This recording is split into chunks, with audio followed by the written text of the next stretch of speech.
ఇది బాట రాజమార్గం. మన గమ్యస్థానము, మన నిజ స్వరూపాన్ని తెలుసుకునేదానికి గమ్యమైనటువంటి మార్గం. అందువలన దీనికి కృష్ణదేశికులు శక్తిద్వయ నిరాశకంబైన శుద్ధ నిర్గుణతత్వ కందార్థములుగాను, క్షరాక్షరోపాధి ద్వయదోషరహిత పరమతత్వ కందములుగాను ఆయన హెడ్డింగ్ పెట్టి 292 కందార్థాలు, 250 కందపద్యాలు ఆయన ఈ బోధకు చక్కనైనటువంటి బలాన్ని చేకూరుస్తూ రాసుకుంటా వచ్చినారు. అందులో ఈరోజు మనం కందపద్యాలను గురించి చెప్పుకోవాలని తీర్మానం చేసినాం.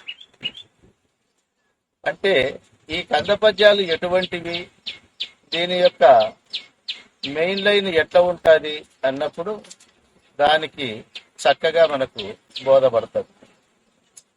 క్షరాక్షరోపాధి ద్వయదోషరహిత పరమతత్వ కందములు అని దీనికి పేరు. శుద్ధ చైతన్య పరమాత్మ రూపులైనటువంటి మన అందరము కూడా క్షరోపాధి అక్షరోపాధి అనేటువంటి ఉపాధుల చేత మనము దోషానికి గురి అవుతా వచ్చినాం. క్షరోపాధి అంటే ఏమి, అక్షరోపాధి అంటే ఏమి అని మనం అర్థం చేసుకోవాలి. అక్షరోపాధి అంటే మాయను ఉపాధిగా చేసుకొని సర్వజ్ఞత్వాది గుణములు గడిపి బ్రహ్మాండమునంతా పరిపాలించేటువంటి దివ్యమైన తత్వము ఈశ్వరుడుగా మారినటువంటి దాన్ని అక్షరోపాధి అంటారు. ఇక క్షరోపాధి, ఆ చైతన్యమే క్షరోపాధిని ఎట్లా చేసుకుంది అన్నప్పుడు 24 తత్వముల చేత ఈ శరీరాన్ని చేసుకొని జాగ్రత్త, స్వప్న, సుషుప్తులు అనే 3 అవస్థల చేత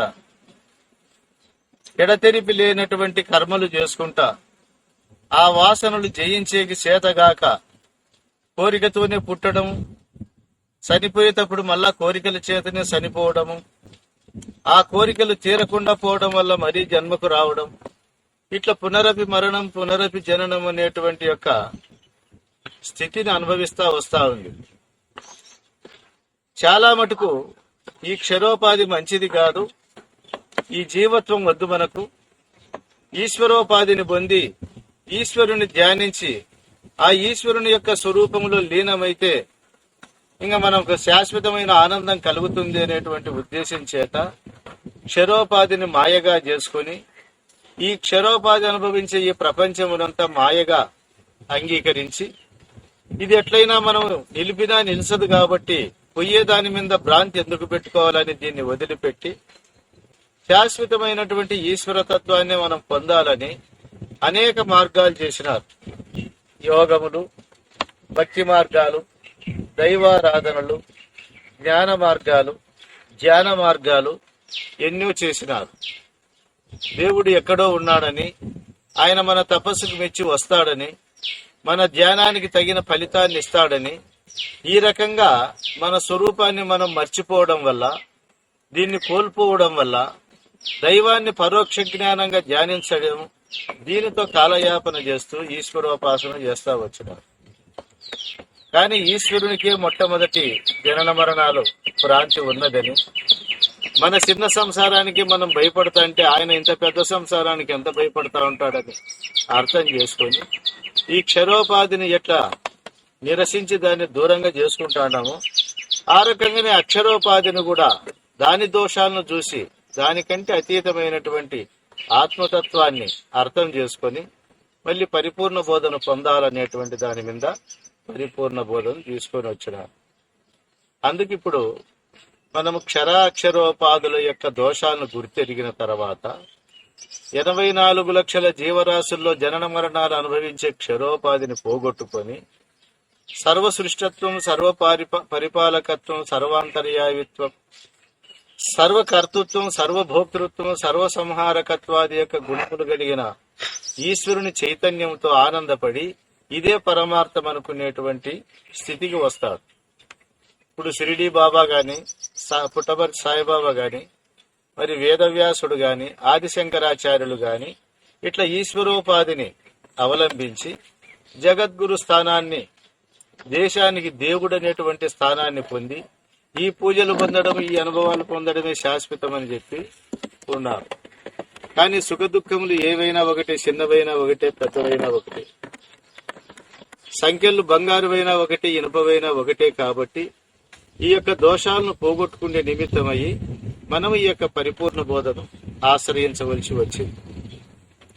తెలియని వాళ్ళు, దీనికంటే దిగువ భావాలు తెలిసినటువంటి వాళ్ళు ఈ మార్గాలను తప్పులు పట్టినా కూడా వాళ్ళ తెలియనితనానికి చింతించాల్సిందే గాని వారు తెలిపినట్లుగా దీంట్లో దోషాలేమీ ఉండవు. అటువంటి పరిపూర్ణ బోధన గురించి మనం ఈ కంద పద్యాల్లో చెప్పుకునేటువంటి ఆవశ్యకత ఏర్పడింది.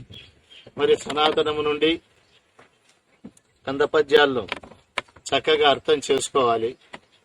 కందార్థాలు 292 రాసి పరిపూర్ణ బోధన పూర్తి చేసినప్పటికి కూడా శిష్యునికి మరీ ఇంత దృఢమయ్యే నిమిత్తమై కందార్థాలు రాసిన 19 సంవత్సరాలకు కందపద్యాల అనుభవాన్ని పొంది రాసినటువంటివి. కాబట్టి ఈ కందపద్యాలలో ఉండేటువంటి విషయాన్ని కూడా చక్కగా ఆకలింపు చేసుకొని అర్థం చేసుకుంటే మనం కూడా సంపూర్ణ ధర్మము తెలిసినటువంటి వాళ్ళు అవుతాము. ఇక ఇప్పుడు క్షర అక్షరోపాధి ద్వయదోష రహితమైన పరమతత్వ కందములు.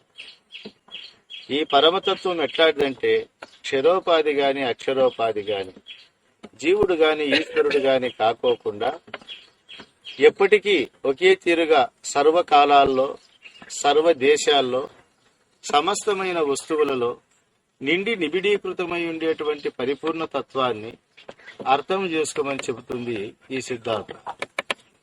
నీవు త్రికూటములో చూడు దేవుడు కనపడతాడు, ముక్కు కొన మీద చూడు దేవుడు కనపడతాడు, ముక్కులో ఉండేటువంటి శ్వాసను చూడు దేవుడు కనపడతాడు, హృదయ కమలములో చూడు దేవుడు కనపడతాడని దేవునికి ఒక చిన్న దేశాన్ని, చిన్న కాలాన్ని పెట్టి ఈ నశించిపోయే శరీరంలో ఆడ ఇరుక్కొని ఉన్నాడు, ఈడ ఇరుక్కొని ఉన్నాడు అని చెప్పి దేవునికి నిర్వచనాలు చేస్తా ఇవన్నీ చెప్పుకుంటా వచ్చి జనాలందరినీ ఇటువంటి యొక్క సాధనలోనే పెట్టినాడు. కానీ అటువంటి చిన్న చిన్న బంధాలన్నీ తప్పించి సర్వకాలాలలో, సర్వ దేశాలలో, సమస్తమైన వస్తువులలో ముల్లుగుచ్చేకి సందు లేకుండా నిండి నిబిడీకృతమైనటువంటి పరిపూర్ణ దైవాన్ని చూడండి అయ్యా. ఇంత చిన్న బుద్ధి ఎందుకు మీకు? విశాలమైనటువంటి భావంతో దీన్ని అర్థం చేసుకోమని పెద్దలు దాని యొక్క నిజార్థాన్ని తెలియజేస్తూ ఈ యొక్క సిద్ధాంతాన్ని చేసినారు. కాబట్టి ఈ కల కందములను విను డోకల నరులార మీకు ఒప్పిదమైన నే కల గనుక రచించితి యా కల మోక్షము జందనగు నీవి వినినన్. పర్యవసానంగా సిద్ధాంతాన్ని సాధించే నిమిత్తమయ్యి ఈ తోచినటువంటి దానికి ఒక గట్టి స్థానం వేయకోకుండా ఎత్తుకుంటానే దీన్ని స్వప్న దృష్టాంతంగా చెప్పేది. పరిపూర్ణ బోధ ఎక్కడ ప్రారంభమవుతాదంటే తోచిన జగత్తు నిజమా అబద్ధమా అంటే అది నిజము కాదు, అబద్ధము కాదు, గాని అది ఎట్లా తోస్తాదో, ఎట్లా లేకుండా పోతాదో దాన్ని విచారిస్తే చాలు అని చెప్తుంది ఈ సిద్ధాంతం. అందుకే ఆయన జందుకూరి శాంబయ్య శిష్యుడైనటువంటి సుబ్బరాజు కవి కూడా తన యొక్క సిద్ధాంతాన్ని ప్రారంభిస్తూ తత్వములో తాను వచ్చిన చోటు తెలియదు, తన తోటి సర్వము తరలిపోయే బాట తెలియదు, లేనిపోని స్వప్నమందున ఏనుగులు గుర్రాలు రథములు సేనలు సేనాధిపతులు అయోని సంభవమైన తనువులు. మనకు తోచే జగత్తంతా ఎటువంటిది అన్నప్పుడు ఆయన చెప్పినాడు, అయ్యా కలలో ఎట్లా వస్తాదో సర్వ ప్రపంచము, ఇలలో వచ్చేది అదేననేటువంటి భావం చెప్తాడు. కానీ పాఠకుల యొక్క అధికారం పెరగాలి. కళను కళగా అర్థం చేసుకునే అధికారం అందరికీ ఉంది, కానీ సృష్టిలో ఈ ఇలను కళగా అర్థం చేసుకునే అధికారం అందరికీ సాలడం లేదు. ఈ ఇక్కడ దోచినటువంటి దాన్ని కన్ను మూస్తే వచ్చే కళను కళ అని చెప్పగలుగుతున్నారు, కానీ కన్ను తెరిస్తే వచ్చే కళను కళ అని చెప్పేకి భయపడతాండారు. ఇది నిజమనేటువంటి భ్రాంతే కనపడతా ఉంది. అందువల్ల అది నిరూపించే నిమిత్తమయ్యైన కందపద్యాలు ప్రారంభిస్తూ ఈ కల కందములను విను డోకల నరులారా మీకు ఒప్పిదమైన. ఇవి ఎందుకు అంటే ఆయన నేను ఇది నిజంగా చేస్తానని చెప్పలేదు, కానీ ఆయనే ముందు ఎట్లా తోచినాడో చెప్తా అన్నాడు. ఇవి కలకందములు, అంటే కలలో రచించినటువంటి కందములు. మీరెక్కడి నుండి వచ్చినారు? ఓ కలనరులారా, మీరు ఆ కలలో నుండి వచ్చినారు కాబట్టి ఈ కందములను బాగా వినండి. మీకు ఒప్పిదమైన, మీకు ఇష్టం ఉంటే వినండి, బలవంతం ఇందులో ఏమీ లేదు. అధికారం సాలేంత వరకు మీ బాధలు మీరు పడండి, మీ తిప్పలు మీరు పడండి, వద్దనట్టు. కానీ అధికారి అయినటువంటి వానికి తృప్తి చేయాలంటే ఈ బోధ కానే కావాలి. అందువల్ల ఈ కల కందములను వినుడు. ఓ కల నరులారా, మీకు ఒప్పిదమైన నే కల గనుక రచిస్తే, నేను కలగా వచ్చి కలలో వచ్చినటువంటి వాడిని, కల రూపుణ్ణి నేను కాబట్టి నేను రచిస్తూ యా కల మోక్షము జందనగు నీవి వినినాను. ఆ అహం అనేటువంటి కళ, ఆ నేననేటువంటి కళ మోక్షం పొందుతాది ఈ యొక్క ధర్మాలు వింటే. అందువలన ఆయన ఏం చెప్తున్నాడు అంటే, ఇక్కడనే ఆయన పరిపూర్ణ బోధ ఎట్లా ప్రారంభించాలనేటువంటిది చెప్పాడు. కానీ కందార్థాల్లో 4వ కందార్థం 5వ కందార్థంలో ఈ మాట వాడినాడు కానీ మొదట చెప్పలేదు. ఎందుకు చెప్పలేదంటే అప్పుడు అధికారం ఆ రకంగా ఉండింది. జనులార జనన మరణములను తొలగంద్రోయజాలు లక్షణయుతమై వినువారికి అన్నాడు దాంట్లో. ఆయన జనన మరణములు ఉండాయని మీరు ఎంత బాధపడుతాండారో, ఎవరికి కూడా తప్పించుకునేకి చేత కాదని బ్రహ్మాది దేవతలందరూ కూడా దాన్నే పట్టుకుండారు. అటువంటి జనన మరణాలు తొలగదోస్తదప్ప ఈ బోధ అని ఆయన దాంట్లో చెప్పినాడు. కానీ ఇక్కడ ఈయన ఏమంటున్నాడు, ఇది ప్రారంభం అయితేనే ఈ కల కందములను వినుడు. ఓ కల నరులారా, మీకు ఒప్పిదమైన నే కల గనుక రచిస్తే యా కల మోక్షము జందనగు నీ వినినను. గుణ సత్వగుణాల చేత సృష్టి స్థితి లయాలు చేస్తా ఇట్లా కనబడతాంది. ఇదంతా శబ్ద బ్రహ్మం, ఇది శబల బ్రహ్మం, ఇదే సగుణ బ్రహ్మం, ఇదే నిర్గుణ బ్రహ్మం. ఇన్ని రూపాలుగా వ్యవహరిస్తా ఉండేటువంటి యొక్క ఈ ప్రణవము లేనటువంటి చోటి పరిపూర్ణం. కానీ అందువల్ల మాట లేనట్టి బయలున ఈ ప్రణవము ఈ జగత్తును తీసుకొని రానటువంటి పరిపూర్ణ బయలందున ఈ మాట కలిగిన అనుట వినుట మాయ గదయ్యా. ఇది పుట్టిందని చెప్పడము, అది పుట్టిందంటని అనుకోవడం, ఈ రెండు మాయ గదయ్యా. మాట మాయ అయితే మానం, మాటను మాట్లాడి మనము మానదం అవలం. ఈ మాయతోనే మాయ మాటే మాట్లాడాలి. ఆ తర్వాత ఈ మాయకు అతీతమైన వస్తువును గుర్తెరగాలి. తర్వాత మాటను మానాలి. అందువల్ల దాని కొరకు నేను ఈ గ్రంథము చేస్తేనే అంటాడనమాట. ఏ కందముకు ఆ కందమే, మా కంద పల రస రుచిని మరిపించు రుచిని, మీ కందములైనను వినుడి, ఈ కందములన్నీ సత్కవీంద్రులారా అంటాడు. ఏ కందముకు ఆ కందమే, మా కంద పల రస రుచిని మరిపించు రుచి. మీరు అన్ని బోధలు ఒకటేనని, అంత అద్వైతమేననేటువంటి భావం మనకు లోకంలో చివరి దశలో వస్తాయి. చివరి దశలో వచ్చినప్పుడు మనకు ఇక ఏ మార్గం వచ్చినా ఆటికే, ఏ దావలో వచ్చినా మదనపల్లికే పోతాము అనేటువంటి మాటలు వస్తాయి. కానీ ఈయనంటాడు, ఏ కందముకు ఆ కందమే, అంటే అద్వైత బోధ అద్వైత బోధే, పరిపూర్ణ బోధ పరిపూర్ణ బోధే. ఆ బోధకు దీనికి సంపూర్ణంగా వ్యత్యాసం ఉంటుంది. అది జగత్తుకు ఆధారమైన వస్తువుతోనే నిలబడి పోరాడుతూ ఉంటుంది. ఇది జగదాధారమైన వస్తువును మాయగా చేసి తీసేస్తుంది. కాబట్టి పరిపూర్ణ బోధకును ఈ ఆత్మబోధకు చాలా వ్యత్యాసం ఉంటుంది. అందుకే ఈయన అంటున్నాడు, ఏ కందముకు ఆ కందమే, ఆ బోధ అదే, ఆ కందం అదే, ఈ కందం అది. మా కంద పల రస రుచిని మరిపించు రుచి. ఈ అహం అనేటువంటి ఆత్మస్వరూపాన్ని, ఇది సత్యం అనేటువంటి దాన్ని, ఇది నిత్యం అనేటువంటి దాన్ని మరిపించే రుచి ఉంది దీంట్లో. ఆ ఆత్మతత్వాన్ని మరిపించేటువంటి నిజమైన రుచి దీంట్లో ఉంది. కాబట్టి మా కంద పల రస రుచిని మరిపించు రుచి, మీ కందములైనను వినుడి, ఈ కందములన్నీ సత్కవీంద్రులారా. మీ కందముగా ఉంటే వినుండి, ఈ కందములన్నీ చెప్తా అంటాడు. ఎందుకు అంటే కొంచెం వ్యత్యాసంతో వస్తా ఉన్నట్లుగా కనబడతాయి. సర్వమతాలు అద్వైత సిద్ధాంతంలో కలుస్తాయి. ఎందుకు కలుస్తాయంటే ఏ మతం పుట్టినా దాని నుంటే పుట్టాలి. అందుకే అద్వైతము సర్వమతాలను సమన్వయం చేసింది. శంకరుడు సకల దేవతలను, సర్వ దేవత ఆరాధనలు, సకల సిద్ధాంతాలను తనలో కలుపుకుంటూ వచ్చినాడు. ఉన్నది ఒకే పరమాత్మ. ఆ పరమాత్మ సృష్టిలో పుట్టిన జీవులు వాళ్ళ అభిరుచికి తగినట్లుగా పెట్టుకుంటే అవి ఆత్మ కంటే వేరే కావు. కాబట్టి ఆత్మస్వరూపాన్ని అన్ని ప్రబోధిస్తాయి. కాబట్టి ఏ మతాన్ని ద్వేషించవద్దు, అందరినీ గౌరవించు, అందరినీ నా మతంలోనే చేర్చుకో. ఈ నదులన్నీ పోయి సముద్రంలో ఎట్లా లీనమైపోతాయో అట్లా ఈ భూమండలంలో పుట్టిన సకల మతాలు ఆత్మబోధ యందు లీనమవుతాయి. కాబట్టి అన్ని కూడా అద్వైత మతంలో కలుపుకోవాలా అని చెప్పనేది ఉంది. అందుకే అద్వైత సిద్ధాంతాన్ని ప్రతిపాదిస్తూ ఇది మహార్ణవం, ఇది సాగరం. కాబట్టి ఈ భూమండలంలో పుట్టిన నదులని దీంట్లోకి వచ్చి చేరాల్సిందే, ఇంకెక్కడా పోయేకి లేదు. కాబట్టి సకల మత సామరస్యాన్ని సాధించాలనేది సిద్ధాంతం చేసిన.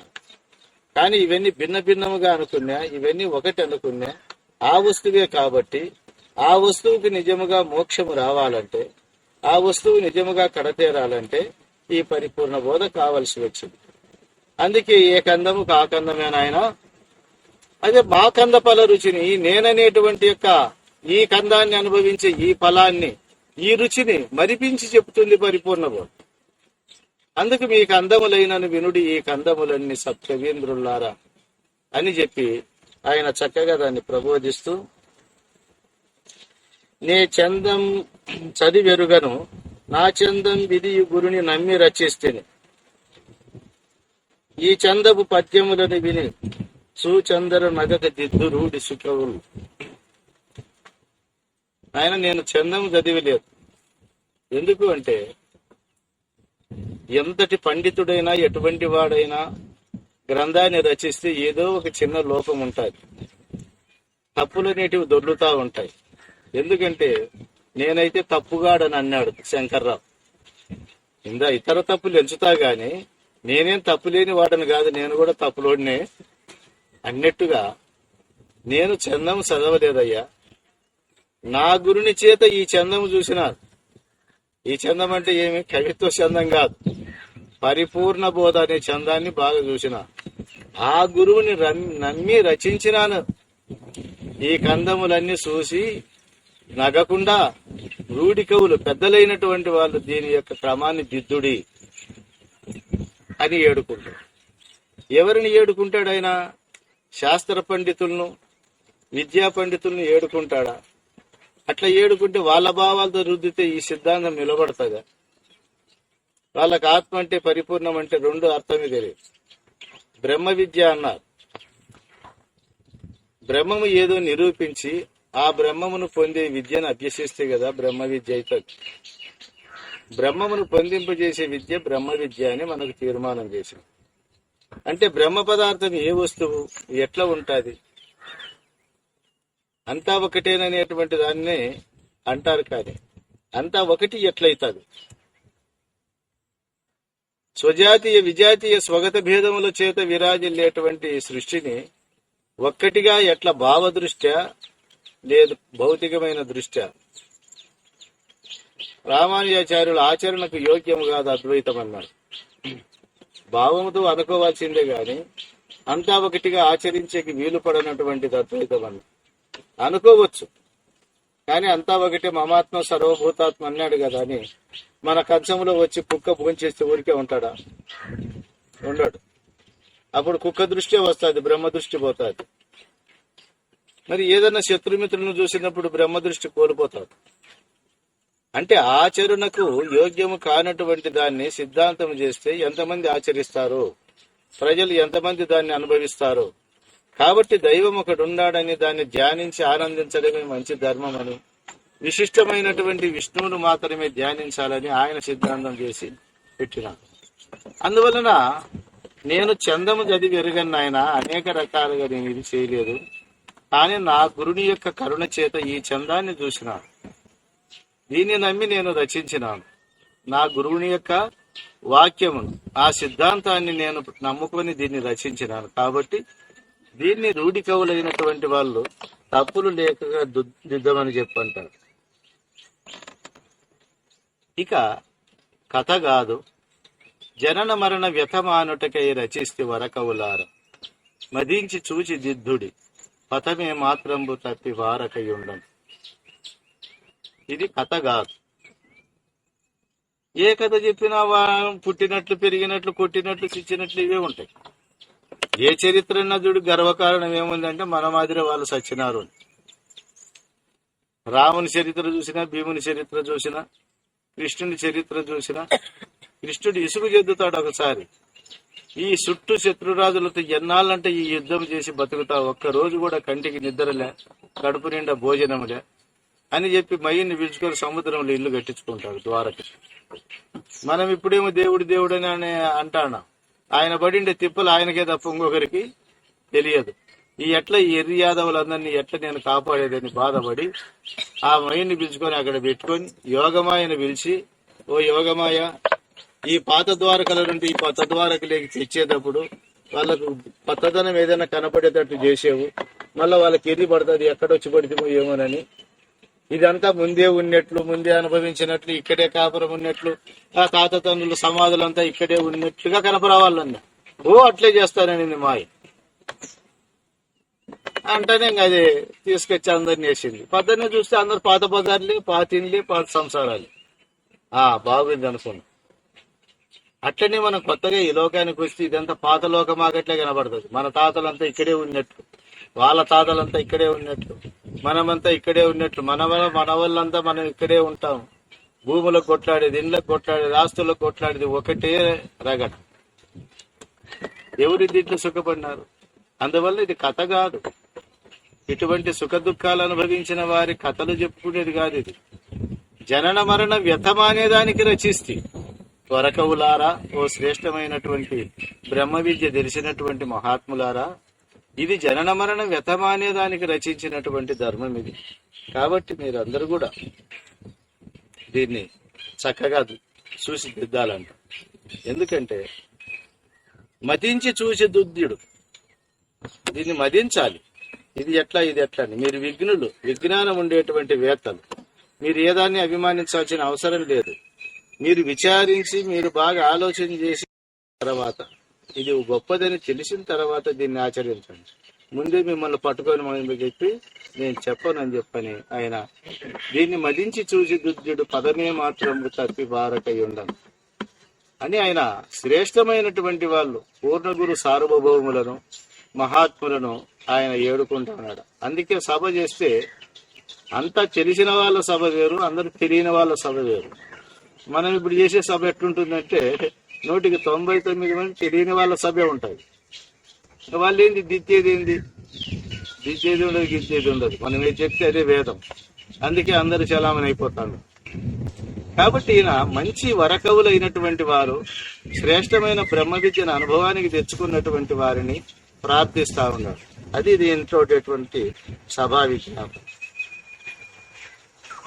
ఇక తక్కువ పాండిత్యము చే నిక్కే పండితులు మెచ్చనేరరు వీటి, ఎక్కువ పాండిత్యము గల చక్కని పండితులు మెచ్చి సరేనన్నట్టు. ఇక దీంట్లో ఇప్పుడు అధికార తారతమ్యాన్ని చక్కగా ప్రబోధిస్తూ, తక్కువ పాండిత్యం అంటే ఎవరు, ఎక్కువ పాండిత్యం అంటే ఎవరు, దీన్ని బాగా ఆలోచన చేస్తే నీకు 4 వేదములు, 6 శాస్త్రములు, 18 పురాణాలు, ఈ ప్రపంచంలో ఉండే అనంత 1180 ఉపనిషత్తులు, ఇక తర్వాత పుట్టినటువంటి దాని అనుబంధ గ్రంథాలు వేలు లక్షల సంఖ్యలో చదివినా గొప్ప పాండిత్యులు కాదు. ఎందుకు అంటే విషయాలను చదువుతా పోయినారే గాని వస్తువును చూడలేదు. ఒకరికంటే ఒకడు విషయాలను ప్రకోపింపజేసినాడు, విషయాలను ఎక్కువ చెప్పాలనుకున్నాడు, యుక్తులు చేసినాడు, ఉపమానాలు చేసినాడు, అనేకమైనటువంటి చేసినాడు. గాని వస్తు నిర్ణయం దగ్గరికి వచ్చేళ్ళకి ఏదో చిక్కలే. బ్రహ్మము అసలు నిర్గుణం, సర్వవ్యాపకం, సర్వత్రా ఉంది. అది సృష్టి స్థితి లయాలకు అతీతమైనటువంటిది, మాయా ప్రపంచానికి అంటకుండా ఉంది అన్నాడు. ఏది స్వామి అది చూపి అన్నాడు. అందరు చెప్పిండేదే కానీ చూపించేదే. అది చూపించాక అవుతుంది అన్నాడు. అంటే ఇవేమిటి గ్రామడి ఇంత పాండిత్యం అంతా ఉలగబోసుకుంటూ అంటే ఏమో అది ఒక రుచి, అది ఒక అనుభూతి, ఒక రుచి అనుకుంటా. అరే వస్తు ప్రత్యక్షము లేని మాటలతో ఏం ప్రయోజనం వచ్చే, వస్తువులు చూడాలి కదా. అందుకు మాయను గాని దీన్ని గాని విచారించి చూస్తే వస్తువు ఉండాలి. అందుకు ఈ తక్కువ పాండిత్యము చే నిక్కే పండితులు మెచ్చ నేరర వీటి. ఈ ప్రపంచంలో ఏదానన్నా నమ్ముతారు గాని పూర్ణ బోధను నమ్మలేదంటే, అద్వైత సిద్ధాంతం తెలిసినటువంటి మహానుభావులు అందరూ కూడా పూర్ణబోధ దగ్గరికి వచ్చేళ్ళకి విముఖులైన. తన్ను మాలిన ధర్మం ఏమయ్యా, ఇంక నిన్ను లేకుండా చేసుకుంటే ఇంక బోధ ఎందుకు, నేను ఉండాలి, నేను ఎట్లుండాలా, బ్రహ్మనై ఉండాలా, నిర్గుణమైన సర్వవ్యాపకంగా ఉండాలని మళ్ళా గుణాలను దానికి గుసగుసలన్నీ బయలుదేరేటట్టు చేసుకొని దాంట్లో ఉండిపోయినారు. కానీ ఈ పరిపూర్ణ బోధన ఎట్లా నమ్ముతారు? అందువలన ఎవరు ఎక్కువ పాండిత్యం అంటే అన్ని బోధలు క్రమంగా తెలుసుకొని వచ్చి పరిపూర్ణ బోధన కూడా సంపూర్ణంగా తెలిసినటువంటి పండితులే చూడాలి దీన్ని, ఈ గ్రంథాన్ని. లేదు నేను అద్వైత బోధ వరకు బాగా తెలుసు, నేను 4 వేదాలు చదివినా 5 చదివినానంటే ఇంకా 1,000 వేదాలు చదివినా నేనుంటే పుట్టినేటి కాబట్టి ఇంకా దాంట్లో నీకే ప్రమాణం, నీ కాళ్ళకు ముక్కొని నీకే 100 ఏళ్ళని నువ్వు దీవించుకుంటే ఆ ఆశీర్వాదానికి ఎంత బలం ఉందో ఇవన్నిట్లో చెప్పుకున్నటువంటి బ్రహ్మకు కూడా అంతే బలం ఉంది. కాబట్టి తక్కువ పాండిత్యం అంటే పరిపూర్ణ బోధ తెలియకుండా ఎంత పాండిత్యం ఉన్నా అది తక్కువ పాండిత్యమే. అట్లా నిక్కే పండితులు మెచ్చనేరరు వీటిని. ఎక్కువ పాండిత్యము గల చక్కని పండితులు మెచ్చి సరేనన్నట్లను. ఎక్కువ పాండిత్యం అంటే పరిపూర్ణ బోధ తెలిసినటువంటి మహాత్ములు దీన్ని విని వాళ్ళు ఒప్పుకొని సరే అన్నట్లుగా ఈ తక్కువ పాండిత్యం ఉండే వాళ్ళు ఎవరు కూడా దీన్ని వినలేరు. కాబట్టి దీన్ని అర్థం చేసుకోమని చెప్పని అంటాడు. సూరిజనుల ఈ గ్రంథము సారము గనువారు గాని సంసార ఘోర వారాశిని బడి చేరిన వారలు దీన్ని విని చూచి కొచియింపుదురే. సూరిజనులు అంటే ఎవరు అనేది బాగా అర్థం చేసుకోవాలి. సూరిజనులు ఈ పరిపూర్ణ బోధన విని ఒప్పుకుంటారంట. సంసార మహాఘోర వారాశి చేరిన వారలు దీన్ని విని చూచి వచ్చింపుదురే. సంసార ఘోర వారాశిలో పడిన వాళ్ళెవరు? సూర్యజనులు అంటే ఎవరు అన్నబట్టి దీనికి పెద్దలు మంచి విచారణ చేసినారు.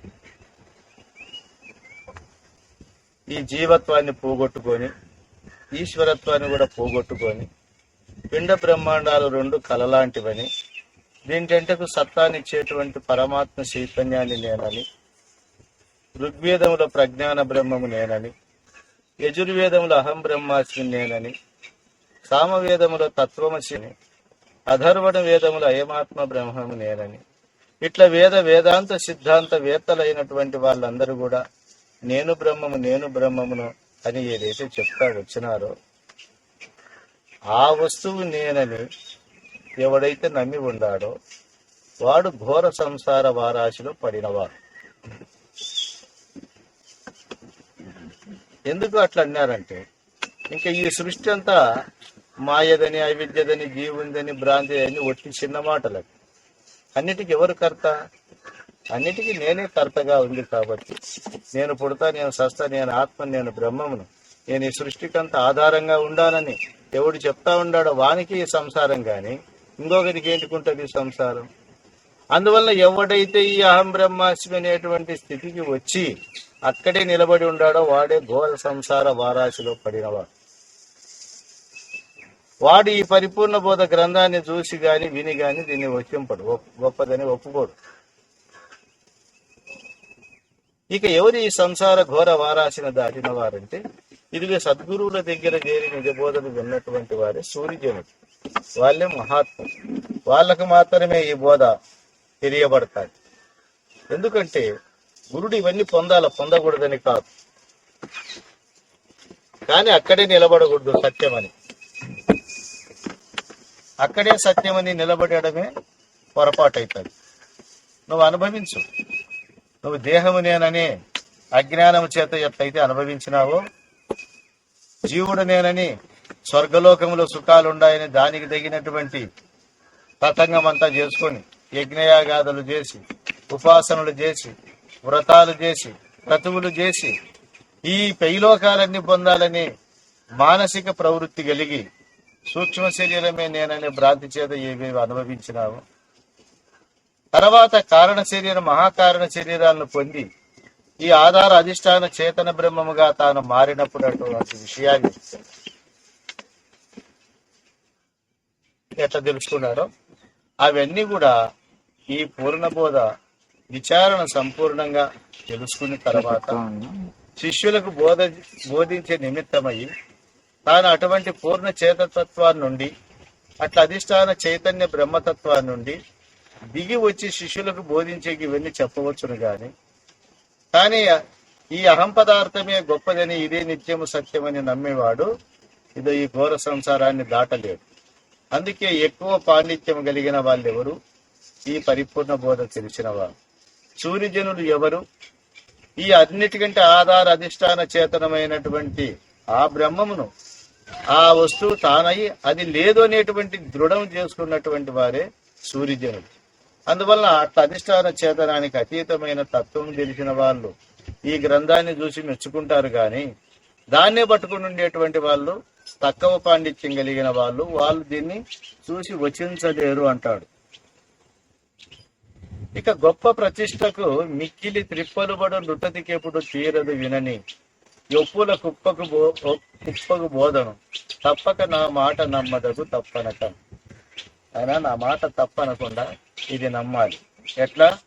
గొప్ప ప్రతిష్టకు మిక్కిలి త్రిప్పలుబడు నృతతికెప్పుడు తీరదు వినని బోధను. ఇంకా వాడు దేవాలయాలు కట్టాలా, మందిరాలు కట్టాలా, ఆశ్రమాలు కట్టాలా, పెద్ద పెద్ద కాలేజీలు కట్టాలా, లేదా జగద్గురు పీఠాలు ఏర్పరచుకోవాలా, ఈ కళలోనే వాడు కళలు కనుకుంటా ఇది చేస్తే మేలు, అది చేస్తే మేలని గండ పిండేరాలు వేసుకుంటా, ఉద్దండ పండితుడని కడియాలు వేసుకుంటా, పండిత శాలువలు కప్పించుకుంటా దేశాలు తిరిగేటువంటి వానికి ఈ బోధ అయినే దానికి అబ్బుతుందేమరా? అటువంటి వానికి ఈ బోధన గురించి అబ్బదు. కాబట్టి బోధ ఎవరికి పడుతుంది? ఇది గొప్ప ప్రతిష్టకు మిక్కిలి త్రిప్పలుబడు నృతతికి ఎప్పుడు తీరదు వినని బోధన. ఇదేమిటి? ఒప్పుల కుప్పగు బోధ. ఏ దాన్ని విచారించినా కరెక్ట్ గా ఉండేటువంటి పరిపూర్ణ బోధ ఇది. ఈ ఒప్పులతో, అన్ని తప్పులతో నిండినటువంటిది కాదు. ఇది ఒప్పులతో నిండినటువంటిది. కాబట్టి ఈ బోధ వీళ్ళంతా సరేనని మెచ్చినట్టుగా మిగతా వాళ్ళకి సరిపోదప్ప. కాబట్టి తప్పక నా మాట నమ్మదగు తప్పనక, నా మాట తప్పనకుండా ఈ మాట నిజము కాబట్టి దీన్నే మీరు ఖచ్చితంగా నమ్మాలి అంటాడు అనమాట. మెప్పైన బోధగల మా ఎప్పలు తప్పులుంటే దిద్దుడిది నాకిష్టం, ఈ పగిది కందములునే చెప్పితి ఈ కవిత చూచి చిడిముడి పడకన్. మెప్పైన బోధగల మా ఎప్పలు తప్పులుంటే దిద్దుడు ఇది నాకు ఇష్టం అంటారు. ఎందుకంటే ఆయన ఎంత గొప్ప జగద్గురువైనా ఆ వినయ విజేతలు ఉండాలి. ఒక చిన్న పిల్లవానిలో కూడా దానికంటే మంచి భావం రావచ్చు. కానీ పరిపూర్ణ బోధ తెలిసినటువంటి వారు ఈ మెప్పైనటువంటి బోధను బాగా విన్నటువంటి వారు ఇందులో ఏమైనా తప్పు ఉంటే దిద్దండి. ఎందుకంటే ఎంత విద్య ఉంటో అంత వినయం ఉండాలి. విద్యకు భూషణం వినయమే. వినయం లేని విద్య ఏం చేస్తావు? పాము తలకాయలో మాణిక్యం ఉంది, పెట్టుకునే పనికొస్తుంది. అది ఎక్కడుండాలి? ఎక్కడ ఉంటే పెట్టుకునే పనికొస్తాడో. వినయం లేనివాడు ముక్కు ఒప్పి మాటికి విపరీతార్థాలు తీయడము, కడార్థాలుగా మాట్లాడటము, కసురుకోవడము, ఇటువంటి గుణాలు ఉండే వారి దగ్గర విద్య ఏం చేస్తుంది? అది రాణించదు. అందుకే విద్య ఎవరి దగ్గర ఉండాలో? వినయం కలిగినటువంటి వారి దగ్గరే ఉండాలి. మన రాజ్యం అంతా కూడా పండితుల చేత నింపబడాలా. ఎవడే గాని చదువురాని మూర్ఖుడు ఉండకూడదని మంచి తపస్సు చేసినటువంటి భోజరాలు. ఇంకా అందరినీ పండిత పాఠశాలలు పెట్టించినాడు, అందరికీ నేర్పించినాడు. ఒక వీధిలో ఒక మొరటోడు ఉన్నట్టు బెస్తోడు. వాడు వత్తా ఇత్తా చెత్త అనే మాటలు మాట్లాడేవాడు. మహారాజా, మన రాజ్యం అంతా పండితులే గాని ఒక్కడు మాత్రం మూర్ఖుడు ఉంటాడు అంటే, అయ్యో ఆ ఒక్కడు ఉంటే కూడా తప్పే కదా, వానికి ఎట్లయినా కానీ పాండిత్యం నేర్పియాలా అని చెప్పని వస్తాడు. కాళిదాసు ఈయన ఇద్దరు కలిసి వస్తారు. కలిసి వస్తే రాజును చూస్తానే వాడు అంటాడా, ఏ రాజన్ కిం కర్తవ్యం అంటాడు. ఓ మహారాజా, ఏం పని మీద వచ్చినారంటాడంటే వీడు సంస్కృతంలో. ఇట్లా వాడిని పట్టుకొని వీడు మొరటోడు అంటాడు, వీడు ఎంత బాగా మాట్లాడుతున్నాడని రాజుకు. మళ్ళీ రాజు అక్కడ పోయిన తర్వాత వేరే వాడు వచ్చే, ఎందుకు వచ్చినావు, ఎందుకు పోతున్నావు, ఇట్లంతా మొరట మాటలు మాట్లాడేవాడు. మళ్ళీ రాజును పిలుచుకొచ్చినావు, వాడు ఇట్లా అంటున్నాడు అని మళ్ళా వస్తానే సంస్కృతంగా మాట్లాడతాడు. అప్పుడు కాళిదాసు చెప్తాడు, రాజా, నీలో ఉండే పండిత పిపాస, నీలో ఉండే పట్టుదల, నీలో ఉండే ఆ విద్యా స్వరూపం, ఎటువంటి మొరటివాణులైనా సరే నీకు మళ్ళా అది సరైన పద్ధతిలో సమాధానం చెప్తాను. వాడు నిజంగా మొరటోడేవాడు, కానీ నీ విద్యా విధానము వాటి నుండి అట్ల పలుకుతా ఉంటాడు. అంటే భోజరాజులో విద్యా విధానం ఎంత బాగుంది. మొరటవాడైనా కూడా పండితుని వలె మాట్లాడేట్లా ఎట్లా ఉందో ఆ రకంగా విద్యా వినయ సంపన్నము కలిగినటువంటి వాడు అంత గొప్పగా ఉంటాడు ఈ సమాజం. అందుకే వాణి విద్య గొప్పగా వస్తుంది. అందువల్ల మెప్పైన బోధగల నా ఎప్పలు తప్పులుంటే దిద్దుడు, ఇది నాకు ఇష్టం. ఆ భావమే ఈనాడు 200 ఏళ్ళు అయినా కూడా నిత్య నూతనమైన పద్ధతిలో ముందుకు వస్తుంది. దీనికంటే ఆ విర్రవీగి రాసిన గ్రంథాలు ఎన్నో ఉగాది నాడు పుడితే సంక్రాంతి నాటి కారణకుండా పోతాడు. అన్నిటికి కూడా సంపూర్ణమైనటువంటి ఆయుస్సు లేదు. అందుకు ఇటువంటి పండితుడికి, కవితా పండితుడు మనకేం అక్కర్లే, భావం కావాలి. భావాన్ని ప్రస్ఫుటంగా తెలియజేసేటువంటి గ్రంథం కాబట్టి నేను ఇట్లా చెప్తా వచ్చినాడు. ఇక కొందరికి ఒక రోగం ఉంటుంది, ఇంకా అర్థం మాట ఇంటానంగానే అంతా వచ్చినట్టుంటారు, అంతా వచ్చినట్టు మాట్లాడతారు. అందుకే అంటాడు ఆయన, ఒకసారి అయిన వినకను వికవిక నవ్వేటి కుకవి వేత్తల్లారా ప్రకటించక మీ శౌర్యం ఇకదాచుట మీకు మాకు హితవై ఒప్పును అంటాడు. ఎట్లా అంటాడైనా, ఒకసారి అయిన దీన్ని ఆశాంతంగా వినకుండా, అర్థం చేసుకోకుండా, ఎగతాళి మాటలతో దాని గురించి నగేటువంటి వారు ఉండాలి. అటువంటి వాళ్ళందరికీ చెప్తున్నాడు, ప్రకటించక మీ శౌర్యం మాకు మేము ప్రకటించొద్దండప్ప, అది దాచుకుంటే మీకు మాకు హితవై ఒప్పుతారు. ఒకసారి వినండి, బాగా చూడండి దీని యొక్క రహస్యం ఎట్లా ఉందో, ఆ తర్వాత కావాల్సిందే మాట్లాడదురు అని చెప్పని అంటాడనమాట. ఎందుకంటే ఈ అర్ధమాట లోపలిని అడ్డము తగలడం, అంతా తెలిసినట్లు మాట్లాడడం ఒక వ్యాధి లాంటిది. ఇట్లాంటివి కొంతమందిలోనే ఉంటాయి, అంతమందిలో ఉండవు. కానీ దానికి కూడా ఆయన ఒక సమాధానం, ఎందుకంటే పండిత సభలో అన్ని చెప్పవలసిన ధర్మం ఆయనకు ఉంది కాబట్టి అందరి మనస్తత్వాలకు ఈ ఆశాంతముగా అంటారు. స్వచ్ఛాన్వయ గుచ్చములని, స్వచ్ఛమైన అన్వయములనే దాకా పూలతో గుచ్చినటువంటి మాలని కృత్యయునొచ్చెదరు కవులు. తలలో పెట్టుకుంటారంట మర్చిపోకోకుండా. అందుకు జనించిన చదువుడి అత్యాపద్యంబులివి ఆశాంతముగా. స్వచ్ఛమైన అన్వయములు, చక్కనైనటువంటి భావము, సాంప్రదాయము, ప్రబోధతో కూడినటువంటి ఈ మాటలు ఇవి. కాబట్టి హృదయశులారా, ఈ భూమిలో యశస్సు సంపాదించుకున్నటువంటి ఓ పుణ్యాత్ములారా, మహాత్ములారా, ఈ మహాత్ములు అందరూ కూడా దీన్ని తలలో పెట్టుకుంటారు. మంచి పూలు తెచ్చి ఎక్కడ పెట్టుకుంటారు? మంచి పూల గుచ్చం తెచ్చిస్తే ఎట్లయితే సంతోషంగా కళ్ళకి అద్దుకొని తలలో పెట్టుకుంటారో అట్లా అన్వయమైన గుచ్చములు ఇవి చేసి ఇచ్చినాను. మరి మహాత్ములైనటువంటి వాళ్ళందరూ కూడా దీన్ని ధరించెదరు. కాబట్టి అటువంటి అత్యాపద్యములు ఇవి. ఆశాంతముగా వినండి, మీకు గంటు పోయేదేముంది. హాయిగా లక్షణంగా ఇంత గురువు ఇచ్చిన ప్రసాదం తిని ఇతర చింతలు లేకోకుండా విజ్ఞానానికి చురుకుదనాన్ని ఇస్తూ సూక్ష్మంగా మడుగులేకి చొచ్చుకొని పోయిన వాని యొక్క భావం వల్లే ఈ సిద్ధాంతంలో ఉండే సూక్ష్మ భావాలను సొచ్చుకుంటూ పోయి ఇంటే తప్పేముంది నాయన. మరి ఆ రకంగా వినకోకుండా ఊరికేనన్నా నగ్గేది, ఊరికేనన్నా ఇట్లాడిది అట్లాడిదంటే మీకు వచ్చిండే ప్రయోజనమేమి? మీ హృదయం ఎంత కలుషితమవుతుంది.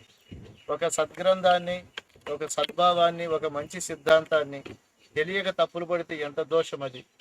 కాబట్టి అట్లా చెయ్యొద్దండి అని చెప్పని అంటాడు. అని చెప్పి ఈనాడు లక్షల మంది పరిపూర్ణ బోధతో తృప్తిని అనుభవిస్తాడు. దాదాపు 40 లక్షల 50 లక్షల మంది సాంప్రదాయంలో భక్తులు ఉండాలి. వీళ్ళందరూ కూడా ఈ పరిపూర్ణ బోధ ఖండపద్యాల ఖండార్థాలు అనేటువంటి ఈ భావముల చేతనే ఆనందం అనుభవిస్తాడు. అందుకే స్వచ్ఛాన్వయ గుత్యములని కృత్యయునచ్చదుడు తవుడు హృదయసులారా పిచ్చ జనించిన చదువుడి అత్యాపత్యంపదివి ఆశాంతముగా అని చెప్పి మన సాంప్రదాయం భక్తులు ఎట్లా వింటారు కాబట్టి వాళ్ళకి చెప్పకపోయినా మిగతా వాళ్ళందరూ కూడా తెలుసుకోవాలనే విశాల దృక్పథం.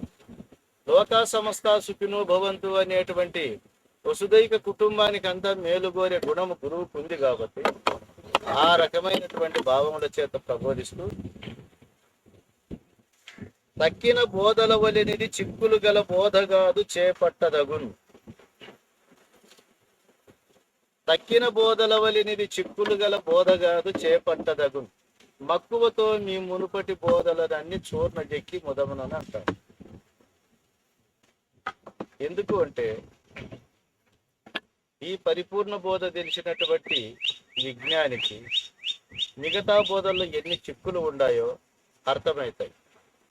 కొండ మీద ఎక్కిన వానికి కొండ కింద ఉండే భూములన్నీ ఎంత శుభ్రంగా కనబడతాయో ఆ రకంగా పూర్ణ బోధ తెలిసిన వానికి మిగతా బోధల్లో ఉండేటువంటి చిక్కులన్నీ కూడా చక్కగా తెలియబడతాయి.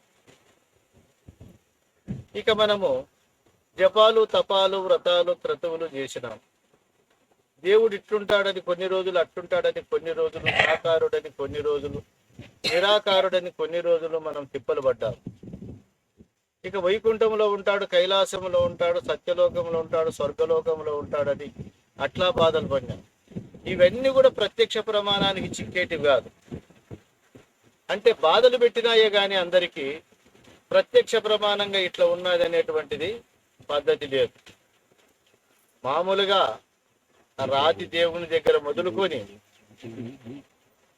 పెద్ద పెద్ద పురాణాల్లో నిర్మించినటువంటి దేవతలందరూ కూడా కేవలము కవీశ్వరుల భావము నుండి కల్పన అయినటువంటి వాళ్ళే కానీ వస్తు ప్రత్యక్ష జ్ఞానంగా ఉండేటువంటి వారు కాదు. అందుకే ఇది ఏమంటే తక్కిన బోధల వలెనిది చిక్కులు గల బోధ కాదు చేపట్టదగు. ఇప్పుడు మనకి ఎన్ని ఉన్నాయి చూడండి. కార్తీక మాసం వస్తే చల్లనీళ్ళలో స్నానం చేయమంటారు, మాఘ స్నానాలు చేయమంటారు.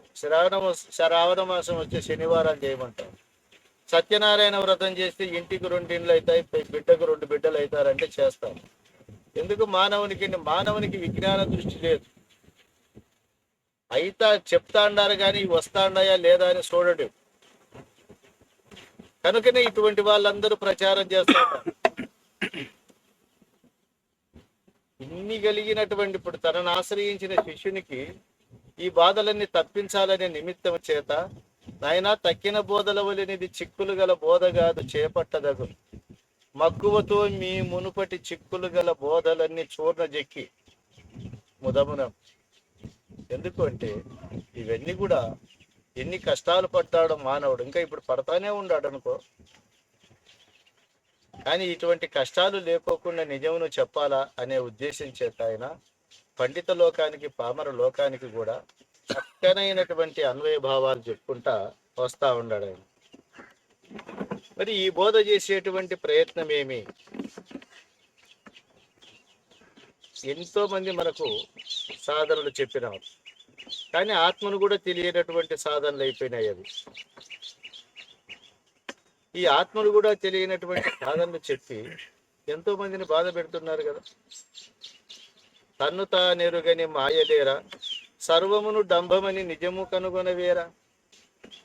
మెతుకు దినకయ్య మానియున్న నురివి మేకల చందం ఆకులు తిన్న చిటికంద మూలములు తిన్న తాను మితము గల ఫలక్షీరములు పుచ్చుకున్న తన్ను తానెరుగని మాయలేరా. ఎందుకు చేస్తున్నాయి అంటే జనాన్ని వంచేదానికే కదా. కొండ బిలముల దూరియున్న ఘోర దండకారణ్యమున తపసి అయ్యున్న మెండు జడులను దాల్చుకున్న మేటి దండకమండల దారి అయ్యున్న తన్ను తానెరుగని మాయలేగా. ఈవెన్ నుండి నీవు తెలిసినటువంటి మాటలు ఇవి. తలను బోడిగా చేసుకున్న కాయ ఒలువలు కౌపీన కంబళ్ళు వేసుకున్న ఇలను రుద్రాక్షలు దాల్చుకున్న లింగములు దాల్చుకున్న కంబళ్ళు వేసుకున్న ఇవన్నీ కూడా తన్ను తానెరుగని మాయలేక. పట్టి తిరుమని పెట్టుకున్న పట్టు పుట్టములు పొలసీసరములు కట్టుకున్న దట్టి కృష్ణాజనములున్న నిష్టబట్టి భూచయ్యను పవలించుతున్న ఈ తన్ను తానెరుగని మాయలేరా. చితినీరములపై కూర్చున్న తాను సతతము గగన సంచారి అయ్యున్న అతి ఆచారములు సల్పుచున్న తాను సచిసుతుల నెడబాసి సన్యాసినన్న తన్ను తానెరుగని మాయలేరా. సర్వమును డంబమని నిజము కనుగొనవేరా. ఇట్లా ఎన్ని సత్కర్మలు నరించిన తెచ్చవు ఇంద్రాది పదవులు గాంచిన అన్ని చదువులు చదివిను తాను అధిక విద్వాంసుండునైనను ఎన్నరాని కవీశ్వరుండై ఎన్ని కృతులింపుక రచించిన పరతత్వజ్ఞులుగాకే జగమున ముక్తి పదము పొందగరాదే యుగమున.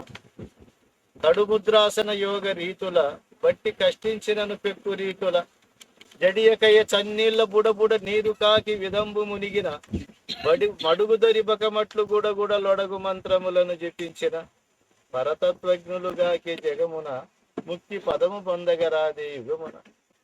అన్న తన్ను తానెరుగని మాయలేరా. సర్వమును డంబమని నిజము కనుగొనవేరా.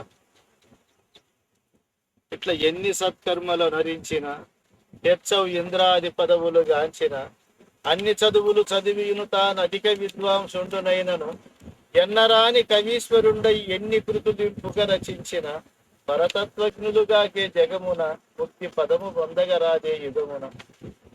కడుముద్రాసన యోగ రీతుల బట్టి కష్టించినను పెక్కు రీతుల జడియకయ చన్నీళ్ల బుడబుడ నీరు కాకి విదంబు మునిగిన మడుగుదరి బకమట్లు గుడగుడ లొడగు మంత్రములను జపించిన పరతత్వజ్ఞులుగాకే జగమున ముక్తి పదము పొందగరాదే యుగమున అంటాడాయన. ఇవన్నీ కూడా నాయన తక్కిన బోధలనన్నీ చూర్లు చెక్కాలన్నాడు. ఏ అసూయతో అన్నమాట. ఏమన్నా వాళ్ళకి పరమత ద్వేషం ఉందా? అటువంటివి ఏవి ఉండవు. ఎందుకు అనవసర కష్టం? కొండకు కట్టెలు మోస్తాడు ఎవడన్నా బుద్ధి లేనోడు. ఇంటికి కట్టెలు మోసుకుంటే లాభం ఉంది, కానీ కొండ కట్టెలు మోస్తే ఎట్లుంటది? ఆ రకంగా మీ బతుకంతా ఉండి ఆయుస్సును ఆ విజ్ఞానాన్ని అనుభవాన్ని అంతా కూడా ఇట్లా పనికి మాలిన యొక్క సాధనలకు పాటు చేస్తున్నారు. ఇట్లా చేయకూడదని చెప్పని అంటాడు. అందుకే ఆయన తక్కిన బోధలు అనేది చిక్కులు గల బోధ కాదు నాయన, ఏ చిక్కు పెట్టదు. అందుకే సమర్థులు వారు అంటారు, హాయిగా బొంచేసి గురు మీద కూర్చోాల చాలు, ఆయన చెప్పినట్టు చెవి పెట్టి నీ చెవిలో ఆయన రమిస్తాడు, హృదయంలో కొడుకు పుడతాడు, జ్ఞానబిడ్డ పుడతాడు, నీకు పున్నామ నరకం నుండి కడతేరుస్తాడు. అట్లా లేకోకుండా నువ్వు పరధ్యానాలు చేసి చేసి చేసి కాలమంతా వృధా చేసి సర్వనాశనం అయ్యేది తప్ప నిజమైనటువంటిది చిక్కదు. కాబట్టి ఇది చిక్కుల గల బోధ కాదు, చేపట్టదగును, తప్పకుండా దీన్ని పొందే తీరాలి. మక్కువతో నీ మునుపటి బోధలన్నీ చూర్ణ చెక్కి ముదమున ఆ మునుపటి మీకుండే పాత అలవాట్లు ఏమున్నాయో అవి ఇప్పటికైనా ఇడిచిపెట్టి నిజమైనటువంటి ధర్మంలో మీరు నిలవండి అని చెప్పానంట. అట్లా నిలిస్తే ఏమొస్తుంది? మనకేమైనా కానీ ఫలితం ఉండాలి కదా అంటారు. దానికి చెప్తాడు ఈడ, సకల కార్య ప్రయత్న జనకమగు వస్తువును బట్టి నలసివైచు. సకల కార్య ప్రయత్న జనకమైన వస్తువు నిన్న చదివిన ఇక నింతకు ఎక్కువైనవి ఏ బోధలయ్యా? సకల కార్య ప్రయత్న జనకమైన వస్తువు ఏది? ఈ సృష్టి అంతా ఏ దాని యందు ఆవిర్భవిస్తాంది, ఏ దాని యందు పుడుతాంది, ఈ కర్మవాసనల చేత లోకవాసనల చేత ఈ తిప్పలన్నీ ఏది పెడతాంది, ఆ వస్తువును బట్టి నలచేస్తుంది. ఈ బోధలో ఉండే గొప్పతనం ఏమంటే, ఇది భస్మాసుర న్యాయవత్తు. భస్మాసురుని చంపేకి ఎవరితో కాదు, వాని చేయి వాడు పెట్టుకొని సావచ్చింది. అట్లా స్వయంభూ బ్రహ్మం అయినాడు కాబట్టి ఈ భ్రాంతులన్నీ ఇంకా వద్దని తనను తాను రహితం చేసుకొని పోయే బోధ ఇది. కాబట్టి సకల కార్య ప్రయత్న జనకమైన వస్తువు ఏది, ఎట్లా పుట్టినది ఇదంతా. ఈ జనకమైన వస్తువును చూడాలంటే మనం ఎట్టు పోవాలి, కింద నుండి పైకి ఎక్కిపోవాలి. ఇప్పుడు నువ్వు ఎక్కడ నివసిస్తాన్నావంటే భూమి మీద అంటాం మనం. ఈ భూమి ఎవరి నుండి పుట్టింది అంటే జలము నుండి పుట్టింది అంటాం. జలం ఎవరి నుండి పుట్టింది అంటే అగ్ని నుండి పుట్టింది అంటాం. అగ్ని ఎవరి నుండి పుట్టింది అంటే వాయువు నుండి పుట్టింది అంటాం. వాయువు ఎవరి నుండి పుట్టింది అంటే ఆకాశం నుండి పుట్టింది అంటాం. ఆకాశం ఎవరి నుండి పుట్టింది అంటే ఆత్మ నుండి పుట్టింది అంటాం. ఈ ఆత్మ ఎవరి నుండి పుట్టిందంటే అది ఎవరికి పుట్టలేదు, అది స్వయంభూ బ్రహ్మము అంటాం. మరి ఈ ఆకాశ వాయువు అగ్ని జలము భూమి, ఈ భూమి మీద పుట్టినటువంటి 84 లక్షల జీవకోట్ల అగ్ని కూడా ఏ దాని నుంచి వచ్చి చెప్పండి ఇప్పుడు, ఆ ఆత్మ నుంటే వచ్చినాయి. ఇట్లా సకల కార్య ప్రయత్న జనకమైన వస్తువు ఇవన్నీ ఎక్కడ జనించినాయి చూడి, ఈ సృష్టి అంతా జనించేటువంటి వస్తువు అది. దాన్ని బట్టి నలచిపోయచ్చు. దీన్ని ఒకసారి వినిన చదివిన ఇక ఇంతకంటే ఎక్కువ ఏ బోధలయ్యా. నువ్వు 2 నాళ్ళు పెళ్ళమ్మాయని ఎత్తుకొని పోతావు, ఈడ ఈ పెళ్ళాన్ని ఇడిచిపెడతావు, వాడు పోయి ఆశ్రయం కడతావు, ఆడ అనేక మంది ముండమోపులు చేరుతారు, ఆడ దాటుకుని పోయికైతుందో సాంకి. అంటే ఒక కార్యమును వద్దంటే ఇంకొక కార్యం పుట్టించుకుంటాడావి కానీ ఈ అన్ని కార్యాలు కనబడే వస్తువును నలిచివేయలేదు కదా. అట్లా సకల కార్య ప్రయత్న జనకమైన వస్తువు ఏదో ముందు విచారిస్తుంది వస్తు నిర్ణయంగా. ఆ తర్వాత దాని యొక్క పుట్టు పూర్వోత్తరాలను తెలిపి దాన్ని తీసేస్తుంది నైనా భ్రాంతిని. అటువంటి గొప్పదైనటువంటి బోధ ఇది అని చెప్పి కృష్ణప్రభుల వారు దానికి చెప్పుకుంటూ, కేరుచు మేము వినుమని నే సారెకు మీ చుట్టూ తిరిగి సన్నుతి చేసే తోరపు బోధకు మూలం బైరెవ్వర వాడిని తలచి వరుస నొత్తింతు. తర్వాతకు మీ చుట్టూ తిరిగి పదే మిమ్మల్ని వినమని నేను ఎందుకు చెప్తా ఉంటాను అంటే, ఆయన అంటాడు, ఈ బోధ నేను సొంతంగా నా ఊహతో జనించింది, నా అనుభవాన్ని చెప్తా, నా ఊహలో జనించింది అంటే. మన ఊహ ఏమి, ఊహలు జనించేటి కోట్లకు పుడతాయి, కానీ నిర్ణయించే భావాలు రావాలి, సిద్ధాంతం చేసే విధానం తెలియాల. అటువంటి సిద్ధాంతం చేసినటువంటి పెద్దలను నేను గురించి ఇక్కడ కొంచెం చెప్తానయ్యా. ఇది ఒక పరంపర, సాంప్రదాయమైనటువంటి స్వయంభూ బోధ కాకూడదు. ఎందుకంటే ఈ మధ్య కొందరికి ఈ స్వయంభూ లక్షణాలు అలవడుతున్నాయి. మొదట దక్షిణామూర్తికి ఎవరు గురువు, ఆయనకైనా లేడు కదా, నాకు లేకుంటే నేను ఆయన మాదిరిగా పొందుతాను అంటే, మొదట చదువు చేసిన ఎవడు గురువు, నేను అట్లా కొత్త అక్షరాలు పుట్టిస్తాను, మొదటి భావాలు ఉండేవారికి ఎవడు గురువు, నాకు ఇట్లా అని అన్ని వాడు మొదటంతా పోటీ పడతాడు. అంటే అభిమాన దురంధరులు వీళ్ళు, అభిమానం చేత పీడింపబడేటువంటి వారు. ఒక సాంప్రదాయం కావాలి, ఒక వంశం కావాలి, ఆ పద్ధతి ప్రకారంగా బోధలు కావాలి. అందువలన ఈ సాంప్రదాయమైనటువంటి బోధన గురించి నేను చెప్తాను. ఆయన సారవాతకు మీ చుట్టూ తిరిగి సన్నతి చేసేటువంటి ఈ నిజబోధకు మూలమైనటువంటి పెద్దలు ఎవరో వారి పేరు తెలిసి నేను ఇక్కడ మెప్పిస్తాను అని చెప్పని అంటాడు. దీక్షితి శివరామాహ్వయ దీక్షితులకు బోధ చేసి దిద్దిన సామ్యవు దక్షుని శ్రీధరమూర్తిని నిక్షేపముగా తలచి నేను వినుతింతు.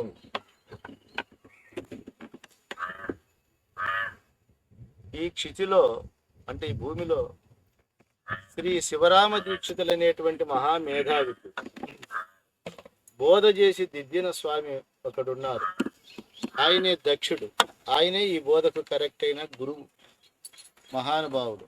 అటువంటి వారు శ్రీధర స్వామి. ఆ శ్రీధర స్వామిని మొట్టమొదట నేను ప్రేమతో కలిసి నృత్తి చేస్తాను అంటారు. ఎందుకు అంటే దక్షిణామూర్తి దగ్గర నుండి వచ్చినదంటే ఇక్కడ శ్రీధరుడు శివరామ దీక్షితులే పరిపూర్ణ బోధకు మూల పురుషుడు అనేటువంటి ఒక వాదం ఉంది. కానీ దాన్ని శివరామ దీక్షితులు అంగీకరించలే.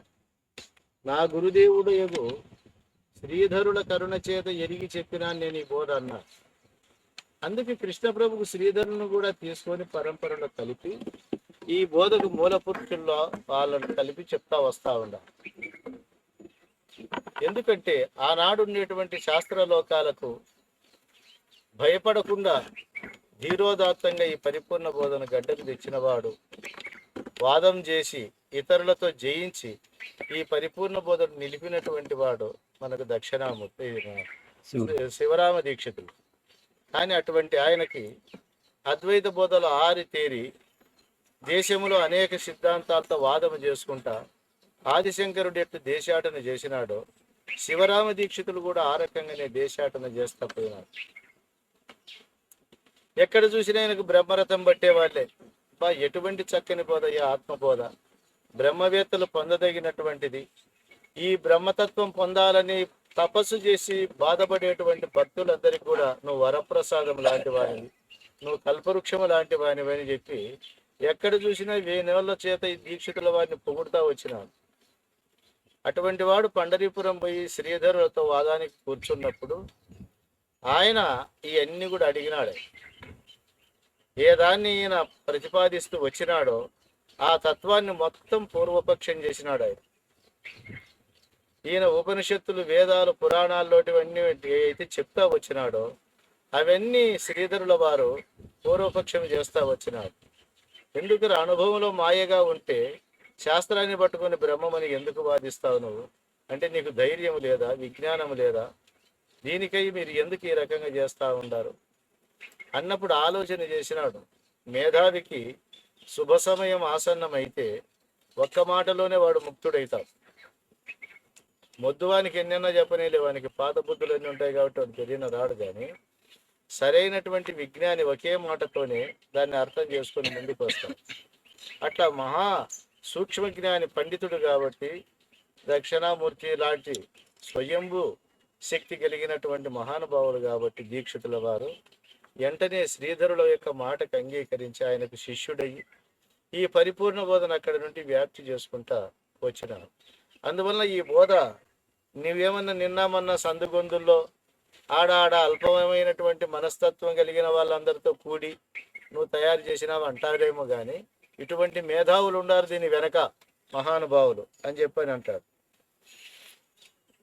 దక్షిణామూర్తి ఎనదగు ఈక్షితి శివరామనామ దీక్షితులనుచున్ వీక్షింతు రార్యులు అతనికి అపేక్షను దండములు పెట్టి ప్రేమను తింతున్. దక్షిణామూర్తి ఎనదగు ఈక్షితి శివరామనామ దీక్షితులు ధర అంటే గురవే సర్వలోకానాం విషజే భవరోగినాం నిధయే సర్వ విద్యానాం దక్షిణామూర్తియే నమః అని చెప్పని అన్నప్పుడు నిధయే సర్వ విద్యానాం, సర్వ విద్యల నిధి దక్షిణామూర్తి అన్నట్లు ఈ పరిపూర్ణ బోధ విషయంలోకి సర్వ విద్యల నిధి దీక్షితుల వారు. ఆయన ద్వైతాద్వైత విశిష్టాద్వైతులు అందరితో కూడా ఎంత చక్కని సంభాషణ చేసి వాళ్ళని ఆయన తృప్తిపరిచినాడు. ఆయన నలుగురు స్నేహితులు ఉంటారు. ఆ నలుగురు స్నేహితులు కలిసి ఈయన దగ్గరికి పోతారు, దీక్షితుల వారి దగ్గర. ఆయన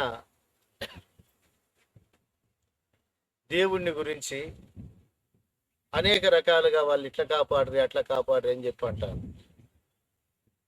అందుకు ఈయన ఏం చేస్తాడంటే నాకు ఒక గాడిద రూపంలోనైనా కానరాలేదు దేవుడు అంటాడు. అంటే వీళ్ళు గమనిస్తారు విశిష్టాద్వైతం. ఎందుకంటే కబీర్ దాసుకు కుక్క రూపముగాను, రామదాసుకు ఎనుబోతు రూపంగాను, మరి ఒక బ్రాహ్మణునికి అనంత పద్మనాభ స్వామి గాను వచ్చి కనపడినాడు అంటారు కదా. నేను కూడా కాసుకొని కూర్చున్నాను, నాకు ఒక గాడిద రూపంలోనైనా కానరాలేదు అని అంటానే, ఓహో మీరు అనేటటువంటి మాట మాకు సమ్మతమై ఉంది, నువ్వంతటి భక్తి చేయలేదేమో, నువ్వంతటి నిర్మలమైన మనసుతో ధ్యానించలేదేమో, అందుకు నీకు కానరాలేదని మీరు అందురేమో. కానీ నా భక్తి నాకు స్థిరముగానే ఉంది, నా భావము నాకు తెలిసినట్లే ఉంది, నా భక్తిలో ఏ లోపము లేదు, అయినా ఆయన కానరాలేదు. ఎందుకు అంటే పుట్టించిన వాడయ్యా దేవుడు అన్నాడు, అందుకే ఆయన పంది కూడా దేవుడే అన్నాడు, గాడిది కూడా దేవుడు. పుట్టించే శక్తి ఉంది కదా అంటే. పుట్టించేటువంటి దానికి లేని వస్తువులు ఏముండాయి, సర్వము కూడా ఉన్నాయి. కాబట్టి ఇట్లా చిన్న భక్తి మార్గంలో నుండి విశిష్టాద్వైతము, ద్వైతము, అద్వైతము, మహాద్వైతము, ఇట్లా పరంపరగా నడిచినటువంటి విద్యలు అన్నీ కూడా కూలంకుషంగా పరిశీలించిన వాడు శివరామ దీక్షితుడు. అందుకే ఆయన ఆ పేరుతో పిలుస్తాడు కృష్ణ ప్రభు, దక్షిణామూర్తి అనదగు. ఆయన్ను దక్షిణామూర్తి అని చెప్పాలయ్యా న్యాయంగా. దక్షిణామూర్తి అనదగు ఈక్షితి శివరామనామ దీక్షితుల ఆర్యులు అపేక్షింతుడాయ. అటువంటి మహానుభావుని గురించి నేను స్తుతి చేస్తాను, ప్రేమ ముత్రిస్తాను అని చెప్పనని అంటాడు. ఆ దీక్షితుల కృపకు తాపాదయ్యప్పయ్యమూర్తి అనదగు ఈక్షితి శివరామనామ దీక్షితుల. దీక్షింతు రాజులు అతనికి అపేక్షణ దండములు పెడతా, ప్రేమ నుతిస్తాను అని చెప్పని అంటారు.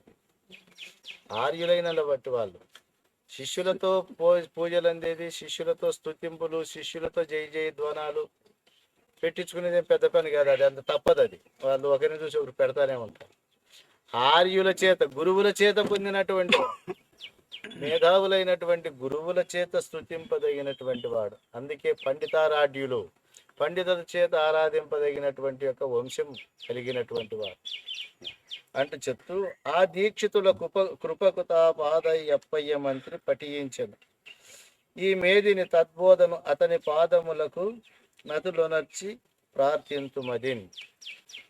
అటువంటి శివరామ దీక్షితుల వారి యొక్క కృపకు పాత్రుడయి అప్పయ్య మంత్రి వారి యొక్క బోధకు ఆయన అర్హుడైనాడు. ఆ దీక్షితులను కూడా నేను ప్రార్థిస్తాను, ఆయన యొక్క పాదపద్మములకు కూడా నేను ద్వాదశి నమస్కారములు సమర్పిస్తాను. ఎందుకంటే పరంపర అనేటువంటిది చెప్పి చెప్పి మొద్దుబారెట్టేది ఒక రకంగానే.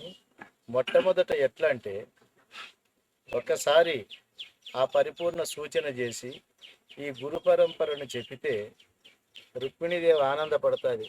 ఎష్టపడుతుంది అంటే, ఆహా, సృష్టి ఆరంభం నుండి ఇంతవరకు నడిచి వచ్చినటువంటి బ్రహ్మ విద్య నాకు అనేక జన్మ సుకృత ఫల విశేషం చేత కదా నాకు లభ్యమైంది. ఇక ఈ జనన మరణములనే ఘోర సంసారం నేటితో తప్పిపాయే కదా. మరి ఈ పరంపరను ఎంత నుతిస్తే, ఎంత ప్రార్థిస్తే, ఈ బోధను ఎంత శ్లాఘిస్తే నాకు రుణం దిగుతుంది అని చెప్పని అంత ఆనందపడతారు. అటువంటి యొక్క పద్ధతిలో దక్షిణామూర్తి అనదగినటువంటి వాడు శివరామ దీక్షితుడు, దక్షుడైనదైనటువంటి వాడు శ్రీధరుడు. మరి వాళ్ళ కృపకు పాత్రులైనటువంటి కంబాలూరి అప్పయ్య మంత్రి, అప్పయ్య స్వామిని, వీళ్ళందరినీ నేను ప్రార్థిస్తానంటూ, నతి చేసేద నప్పయ్యను గతికై గొల్సతడు బోధగనెను నేనా ప్రతిలేని పరశురామ క్షితిసుర వంశమని అయిన సీతాపతికి నతి చేసేద అప్పయ్యను, చాలా గొప్పవాడిని చేసి పొగుడుతాను నేను. నతి చేసేదంటే గొప్ప చేస్తానని. ఎందుకు అంటే నా గురువు కంటే ఇంకొకరు గొప్పగా ఉండాలని, నా గురువు కంటే ఇంకొకరు బాగా చెప్తారనేది రాకూడదు. ఏంటికి రాకూడదు?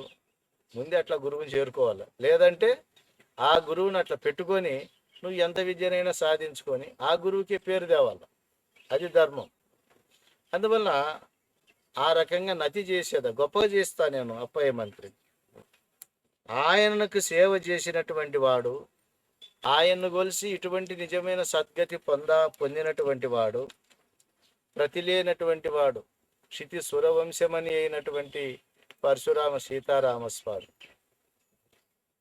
క్షితి సురులు అంటే భూసురులు అని పేరు. భూసూరులు అంటే భూమిలో మనకు కనబడే దేవతలు.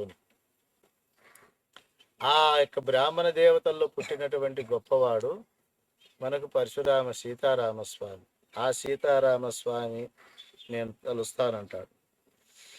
ఈయన ఎటువంటి వాడు అంటే, బుచ్చి వెంకమ్మ తల్లిని చెచ్చెర పెండ్లాడి కాసి సేతువు దాకన్ విచ్చలవిడి ఎగజల్యను సచ్చరితుల కచల బోధ సాకల్యముగా.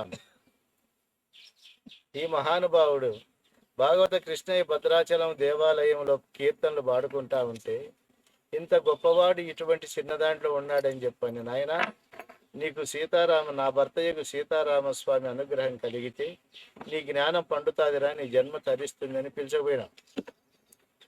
కృష్ణప్రభువును పిలిచకపోయి భర్త దగ్గర చేర్పించినటువంటి వాడు. చేర్పించింది అయ్యమ్మ. చేర్పించి కృష్ణప్రభుకి పరిపూర్ణ బోధ చెప్పించినటువంటి పుణ్యాత్మురా. అందుకే అట్లా బుచ్చి వెంకమ్మ అనేటువంటి ఆ పరశురామ సీతారామస్వామి భార్య ఈమెను పెళ్లి ఆడి కాశీ సేతువు దాకను విచ్చలవిడి ఎగజల్యను సచ్చరితుల కచల బోధ సాకల్యముగా. సచ్చరితులైనటువంటి వారు పరిపూర్ణ బోధ కొరకు పరితాపం చెందేటువంటి వారకు ఏ అరమరులు లేకుండా విచ్చలవిడిగా ఎగజల్లినారంటే పరిపూర్ణ బోధ. అటువంటి యొక్క సీతారామస్వామికి నేను నమస్కారం చేస్తాను. ఆ సీతాపతి నతి విశ్వాసమునను గొల్చుకుంటే సర్వేశ్వరుడంచు. నాకు ఎవరయ్యా దేవుడు అంటే, కానరాని దేవుళ్ళు, ముందు పురాణాల్లో చెప్పిన దేవుల మీదకి మన మనసు పోతారు. ఆ దేవుడే కదా ఈ దేవుని రూపంలో వచ్చింది. ఏకం సత్తు విప్రా బహుదా వదంతి అని చెప్పి శాస్త్రం చెప్పినట్లు, దేవుడు ఒకడే. ఈ బ్రాహ్మణులు, కవులు, పండితులంతా కలిసి అనేక అవతారాలు అనేక జన్మలో ఎత్తినాడని చెప్పని చెప్తా వస్తూ ఉంటారు. అట్లా లేకోకుండా ఆ దేవుడు ఒక్కడుగాను, ఆ దేవుడే నా గురువుగాను భావించినటువంటి వానికి ఇంకొక దేవతా భ్రాంతి పుట్టదనమాట. అందువలన ఆ సీతాపతిని అతి విశ్వాసమునను గొల్చుకొంటి సర్వేశ్వరుడంచు. సర్వేశ్వరుడని ఎంతో మనస వాచ కర్మన ఆ మహా విశ్వాసముతో గొలుచుకున్నానయ్యా. అటువంటి యొక్క ఈ సద్బోధను తేటగా చేసి విని సకల జనులు చెవియొగ్గి వినన్. వీటిని ఆ మహానుభావుని దేవునిగా గురించి ఈ యొక్క బోధను నేను తేట తెల్లముగా చేసినాను. సకల జనులు చెవియొగ్గి వినాలి. ఈ మతం ఆ మతం అనేది ఏమి లేదు. మతాలు ఎప్పుడు వచ్చినాయి? నిన్న మొన్న వచ్చినేటి. 700 సంవత్సరాల కింద ద్వైత మతం వస్తే 900 ఏళ్ల కిందటి విశిష్టాద్వైత మతం వచ్చింది. 2400 సంవత్సరాల కిందట అద్వైత మతం వచ్చింది. 2500 ఏళ్ల కిందట బౌద్ధ మతం వచ్చింది. ఇంత చిన్నదా సాంప్రదాయం అంటే? ఏమన్నాడు సాంప్రదాయానికి? నైనం చందంతి శస్త్రాన్ని నైనం దహతి పావక నచైనం క్లేదయంత్యాపో నశోషయతి మారుత అచ్చేద్యోయం అదాహ్యోయం అక్లేద్యో శోషయేవచ నిత్య సర్వగతస్థానం అచలోయం సనాతన అని చెప్పని ఈ సిద్ధాంతము సనాతనమైనటువంటిది, ఈ బ్రహ్మము సనాతనమైనటువంటిది, ఈ అచల పరిపూర్ణము సనాతనమైనటువంటిది. ఇవన్నీ కూడా మధ్యలో వచ్చిపోయేటి. మొదటి దాని దగ్గరికి పోనీయకుండా ఇవన్నీ అడ్డం వేసుకుంటాడు వలలో వేసి.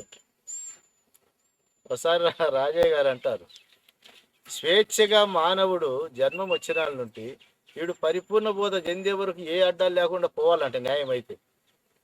వీళ్ళు ఈ వలలన్నీ వేసి పెట్టుకోవడం వల్ల అడ్డుగోడలు ఒక్కొక్కడు పోయి ఒక దాంట్లో ఇరుక్కుంటున్నాడు. నా మతం గొప్పది, నా దేవుడు గొప్పది, నా ఊరు గొప్పది, నా ధ్యానం గొప్పది, ఇవి చెప్పుకుంటా రావడం వల్ల వీడు స్వేచ్ఛగా ప్రయాణం పోకుండా మధ్యలో అడ్డంకులు తగిలి చెడిపోతా ఉంటాడు. అట్లా చెడిపోకూడదు అనేటువంటి యొక్క పద్ధతి కింద ఈయన చెప్తాడు. కాబట్టి అందరు జనులు ఒక మతానికి సంబంధించినది కాకుండా ప్రతి ఒక్కరికి కూడా ఆకలికి అన్నం ఎంత అవసరమో, దప్పికకు నీరు ఎంత అవసరమో, మరి ఆరోగ్యానికి నిద్ర ఎంత అవసరమో, పరిపూర్ణ బోధ ప్రతి ఒక్కరికి అట్లా అవసరం. ఇది ఏ మతానికి సంబంధించింది కాదు. ఈ మతాలు మితము నేర్పించకుండా, ఆచారాలు రాసుకుండా ఇట్లా ఉంటే మా లోకం వస్తుంది అన్నాడు. ఒక్కనికన్నా చెవు పిండితేమన్నా లోకం చూపిస్తాడా? ఒక్కడు చూడోడు. ఉత్తమాటలే. అందుకే శబ్దజాల మయమ్మయ శరాచర జంతు దేహ నివాసినమని శంకరుడు. ఇవన్నీ ఈ లోకాలు, ఈ దేవతలు, ఇవన్నీ ఉత్త శబ్దాలే. ఒట్టి శబ్దాల చేతనే భ్రాంతులు పెట్టి పెట్టి పెట్టి నిజం తెలియనీకోకుండా చేసినారు. నీదైతే బాగుంది అని అంటారు అనుకో. ఇది ఎట్లా అంటే దీనికి ఒక పద్ధతి ఉంది.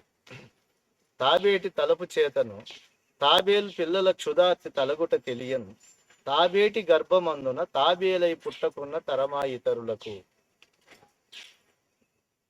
మరి ఏదే వాళ్ళకు తెలుస్తుంది? ఆ తాబేలి గర్భములో పిల్లలై పుట్టిన వాళ్ళకే తెలుస్తుంది. తల్లి ఆడో ఉండి సంకల్పిస్తే ఈడ ఆకలి తీరుతుందంట అంటే నీవు పక్కనగా పిల్లి కడుపులో పుడితే తెలుస్తుంది. అది తాబేలి కడుపులో పుడితేనే తెలుస్తుంది. అట్లా ఏ బాధలు ఎరుగని ఈ బోధ గలవారి చేబోధపడయక చేకొనదలచిత తరమా ఇతరులకు. ఆ రకంగా సాధ్యపడదనైనా దీనికి ఒక పద్ధతి ఉంది. ఈ పద్ధతి ప్రకారం తెలుసుకుంటే ఖచ్చితంగా తెలుస్తుందని చెప్పి అందరికి చెప్తాయినా. ఇక గురు పరంపరను వర్ణించుకున్న తర్వాత తన జన్మ వృత్తాంతాన్ని 2 కందపద్యాలు చెప్పి చెప్తాడు ఆయన. భాగవత వంశ భవుడను భాగవతోత్తముల పాద పద్మంబులకు సాగిలి మ్రొక్కేవాడను. నేను ఎటువంటి మాట చెప్తాడు? భాగవత వంశ భవుడను, భాగవతులనే వంశంలో నేను పుట్టినటువంటి వాడు. భాగవతోత్తముల పాద పద్మంబులకు సాగిలి మ్రొక్కేవాడను. పరిపూర్ణ బోధ తెలిసిన వాడు ఇంకెవరికైనా ఎట్లా ముక్తాడు లేక. కానీ పరిపూర్ణ బోధ తెలిసినటువంటి వాళ్ళే పెద్దలు ఎక్కువ ఉంటారు కాబట్టి వాళ్ళకే ముక్తారు. జగద్గురు స్థానంలో ఉండేవాడు ఒక్కడే ఉంటాడు. ముక్కితే వానికి ముక్కాలు, లేకపోతే పరువురిక పడి. ఇంకా ఏ గురుపీఠంలోనే ఒక్కడే ఉంటాడు. భాగవతులు అంటే ఎవరు అన్నప్పుడు మనకు భాగవతానికి నిర్వచనం అనేకంగా చెప్పినారు. భా అంటే భక్తి అని, గా అంటే జ్ఞానమని, వా అంటే వైరాగ్యమని, కా అంటే తత్వమని, ము అంటే ముక్తి అని. భక్తి జ్ఞాన వైరాగ్య తత్వముక్తుల చేత ఉండేటువంటిదే భాగవతం అని చెప్పి భాగవతానికి అనేక నిర్వచనాలు చేసినారు. కానీ ఈయన చేసేటువంటి భాగవతం ఎటువంటిది అంటే పరిపూర్ణ బోధ తెలిసినటువంటి భాగవతోత్తములందరి పాద పద్మములకు నేను సాగిలి మ్రొక్కేవాడను. బాగుగా నన్ను జనులు కృష్ణ భట్నందురిలను. కృష్ణం బంట్లు అని పేరు ఈయనకి. భాగవత కృష్ణ ప్రభు అని మనం అంటున్నాం కదా. భట్టు బ్రాహ్మణులు కాబట్టి వాళ్ళు కృష్ణ భట్టు అని చెప్పని అనేవారు. బ్రాహ్మణులు అంటాం కానీ బ్రాహ్మణులు అనేక తెగలు ఉంటారు. భట్టు బ్రాహ్మణులు ఉంటారు, వేశ్య బ్రాహ్మణులు ఉంటారు, వేద బ్రాహ్మణులు ఉంటారు.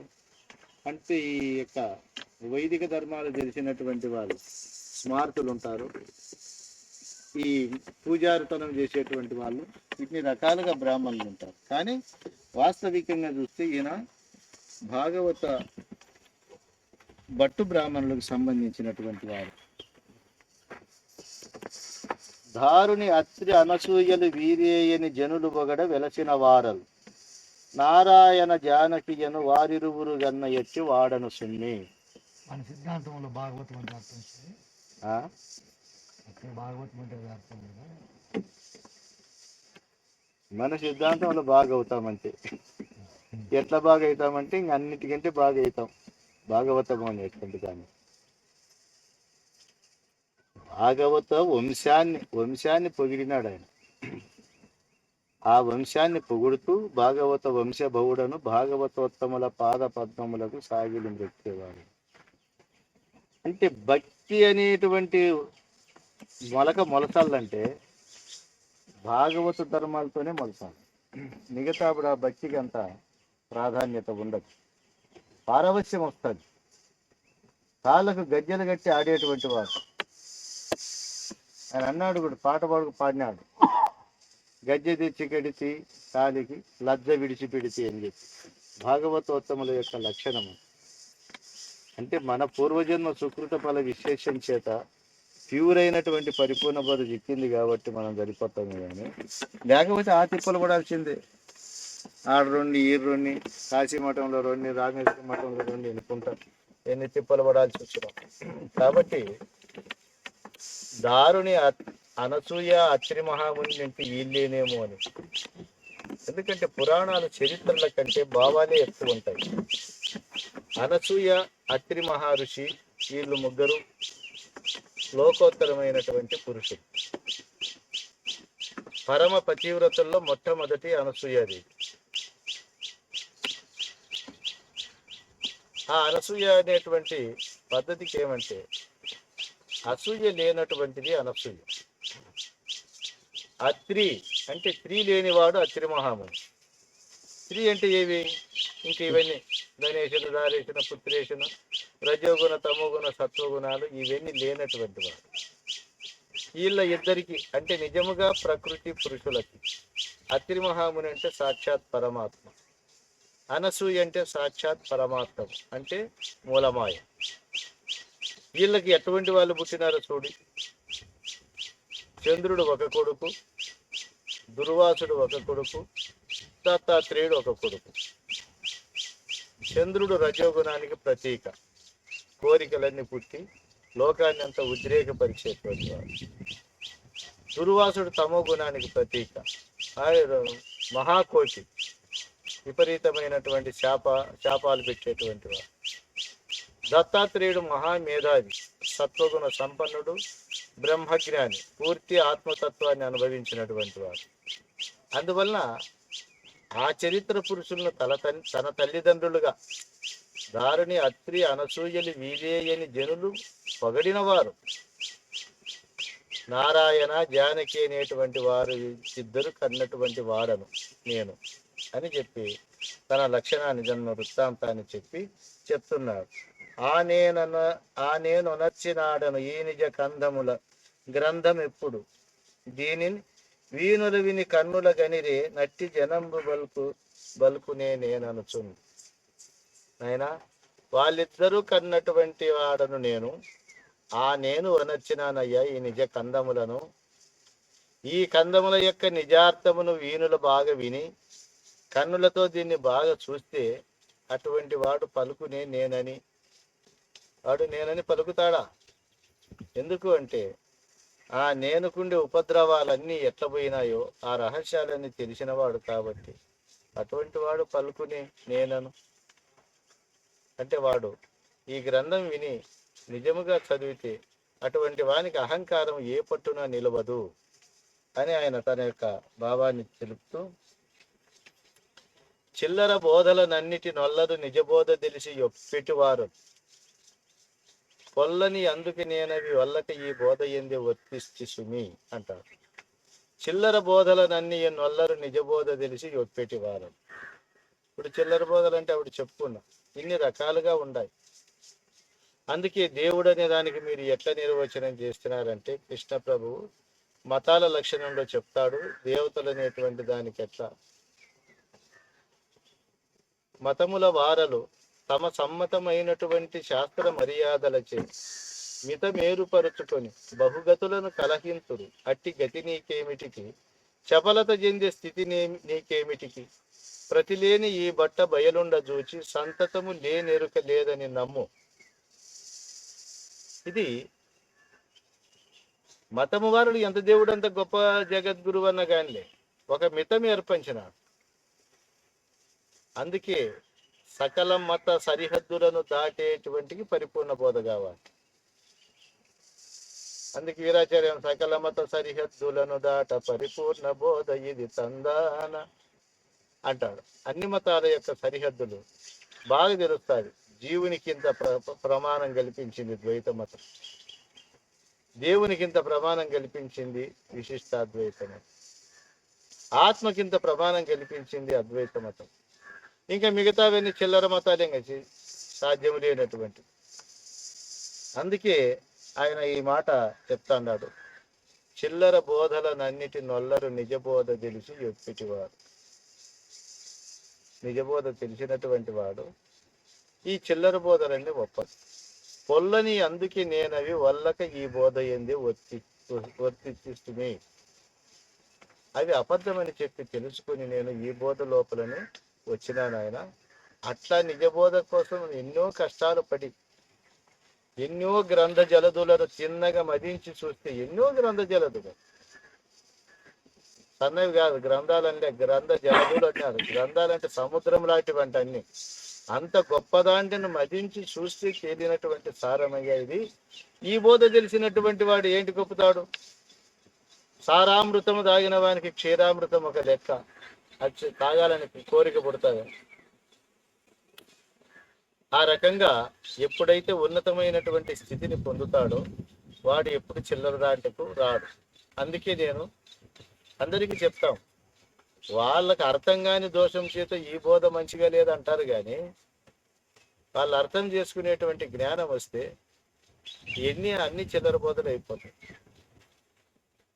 ఇప్పుడు ఏమంటాడా దీని యొక్క లక్షణములో, ఎరుకని విడిపించే లక్షణములో ఈయనకి ఎట్లా కనపడతాయి, మానవులకి ఎట్లా కనపడతాయి అంటే, పిల్లలకు చేసేటివన్నీ పిల్లలకు సత్యం అని దోస్తాయి, పెద్దలకు అబద్ధం అని దోస్తాయి.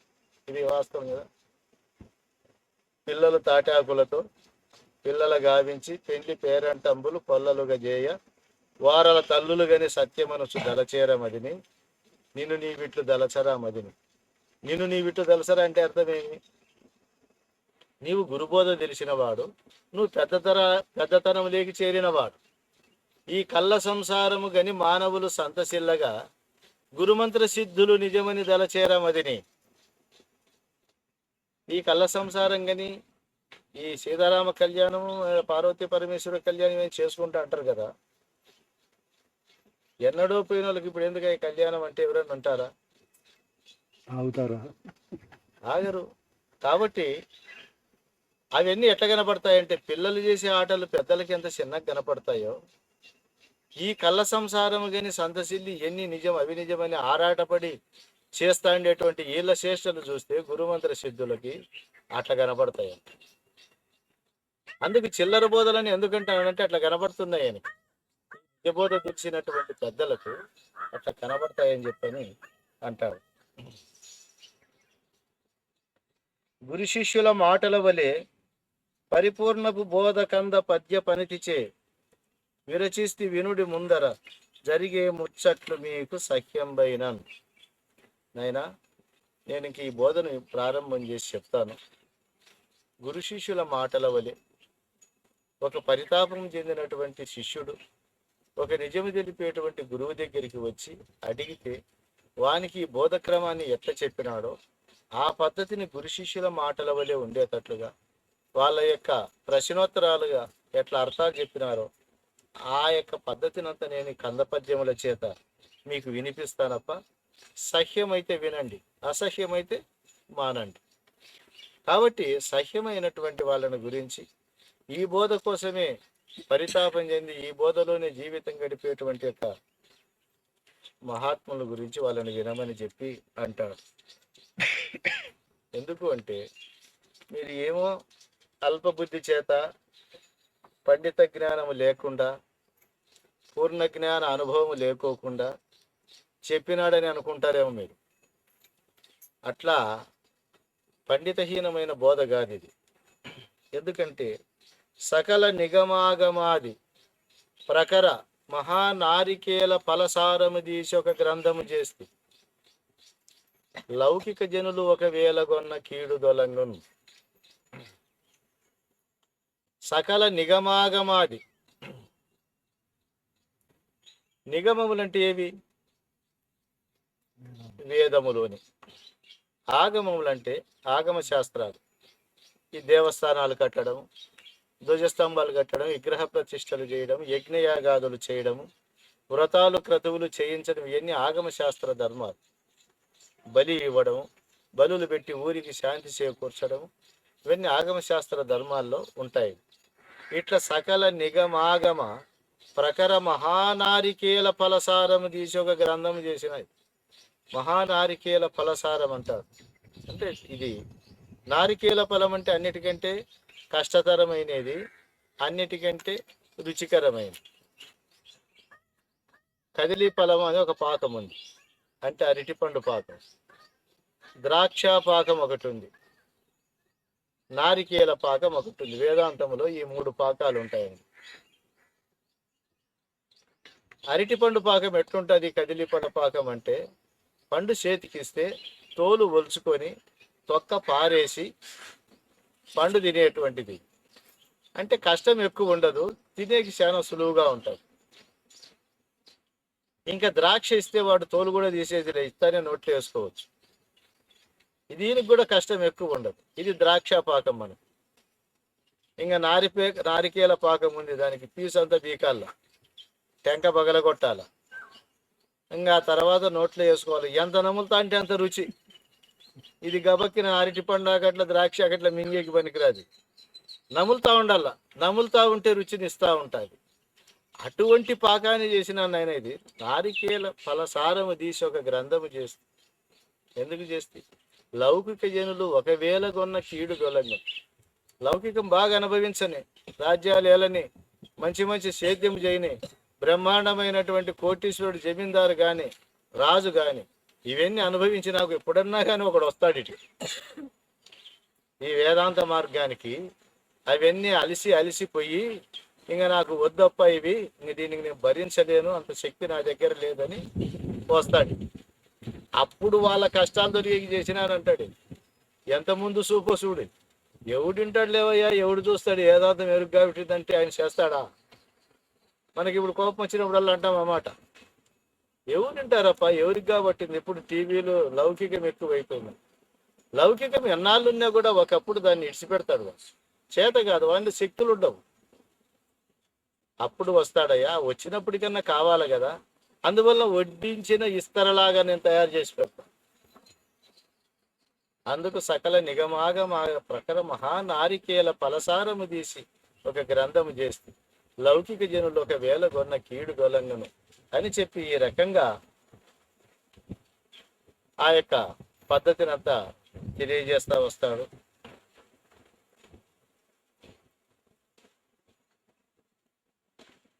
ఇక తనకు తా వచ్చి సద్బోధను తెలుపు మటంచు మ్రొక్కు తన శిష్యునకును వినజెప్పదొనిగెనొక గురుడు అనుమానించకును వాని కతిదయతోడను.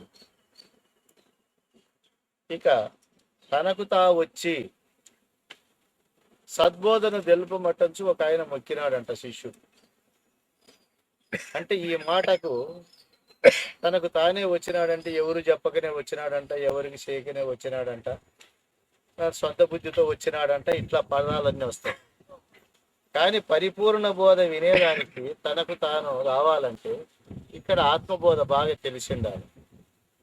అంటే ఎవరి ప్రేరణ లేక, ఏది మూలము గాక, తాను స్వయంగా పుట్టినటువంటి ఆత్మతత్వాన్ని అనుభవించి, ఇక నేనే దీన్ని అంటేకి మూల కారణము, నాకు ఇంకొక కారణము లేదని ఆత్మతత్వాన్ని బాగా తెలిసినటువంటి వాడు, సరే ఎన్ని తిప్పలు పడినా ఎన్ని తెలుసుకున్నా నాకు ఈ తిప్పలన్నీ అయిపోయింది.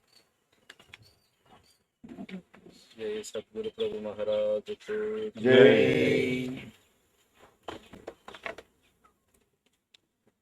తనకు తా వచ్చి సద్బోధను తెలుపుమటంచు తన శిష్యునకు వినజెప్పదొనిగను ఒక గురుడు అనుమానించకును వాని ఖచ్చితయ్యతో. ఈ తనకు తాను వచ్చెను అనేటువంటి విషయము చూస్తే ఇప్పుడు ఎవరు దావబడిపోతా, ఎవరు పిలవందే వచ్చినాడని, ఎవరు ప్రేరణ లేకనే వచ్చినాడని కాదు. అని తాను స్వయంభూ అయి